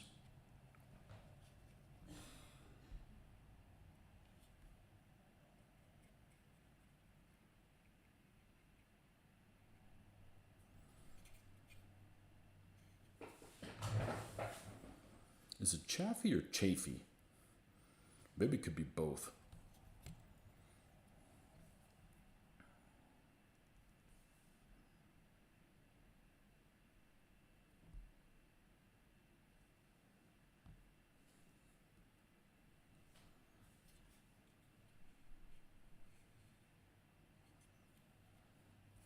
Okay, now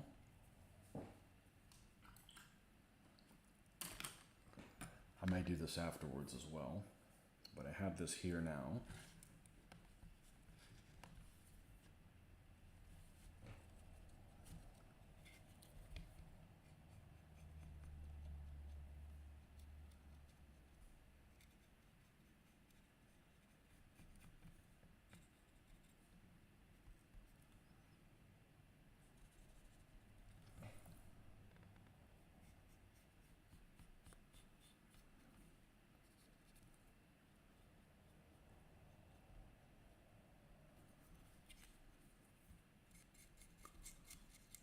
go overboard with it, just a little something something.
Looking at my Game Force 9 Panzer 3s and 4s, looks like turrets could be interchangeable.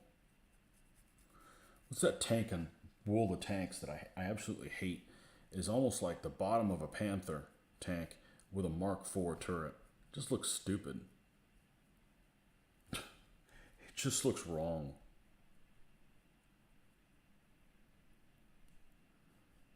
You know what I'm talking about. Looks so wrong.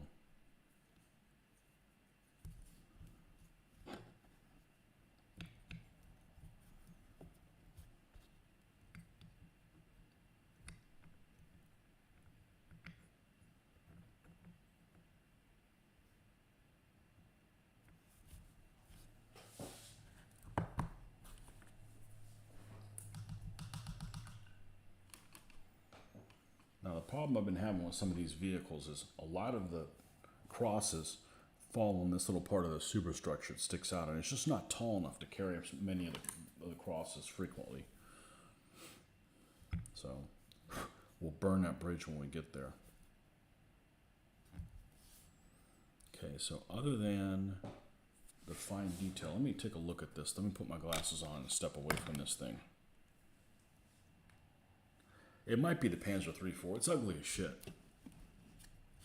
I think it's ugly as shit. I mean, the Panther is basically a T-34 model, so it looks like a Russian tank. The bottom, you know, it's a German T-34 basically. That ate too much.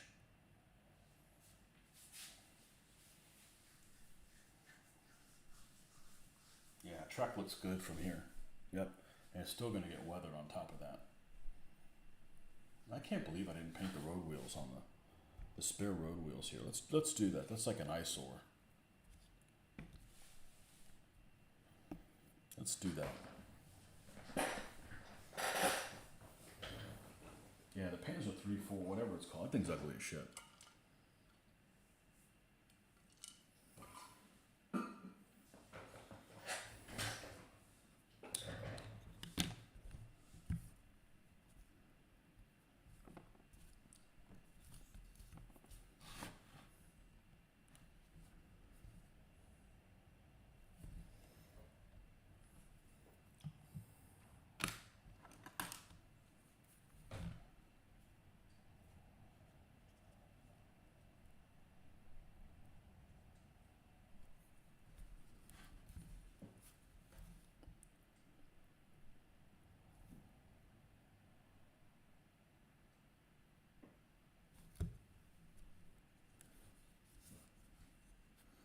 Did you ever try playing War Thunder, or just World of Tanks is good enough for you?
You've played Thunder, but aircraft. Found it difficult to operate tanks. Really? I don't see much of a difference. Aircraft I find extremely difficult to fly.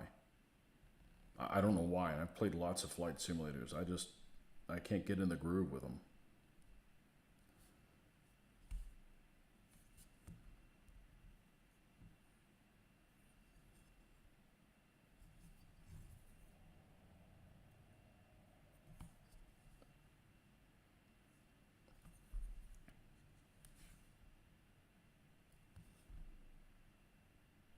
I don't know about World of Tanks, they have all these stupid colored tanks and these all this stuff that's incentivized for you to like spend real money on, and the pink Panzer, and I don't know, they just have weird stuff on there, and they've added the modern stuff as well. There's a Panther with a Panzer IV turret as a command tank. That's ugly as shit.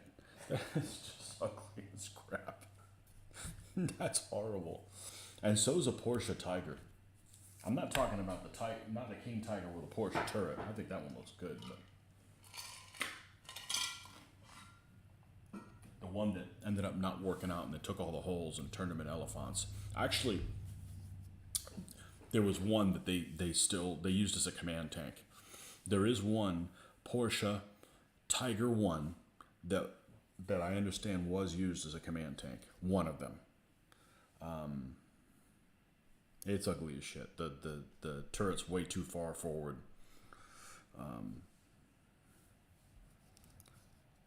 Doesn't look good. Not a good looking vehicle.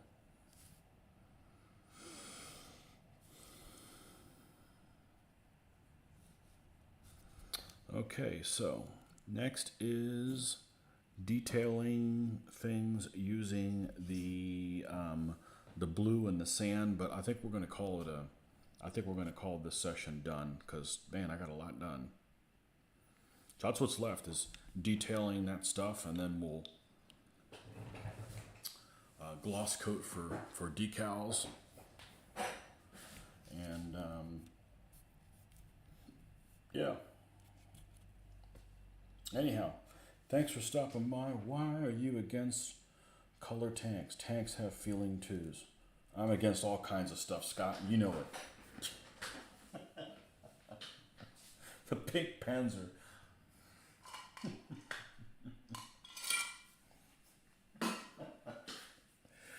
Anyhow, I think we're going to wrap this one up. And we'll see you guys next time. Thanks for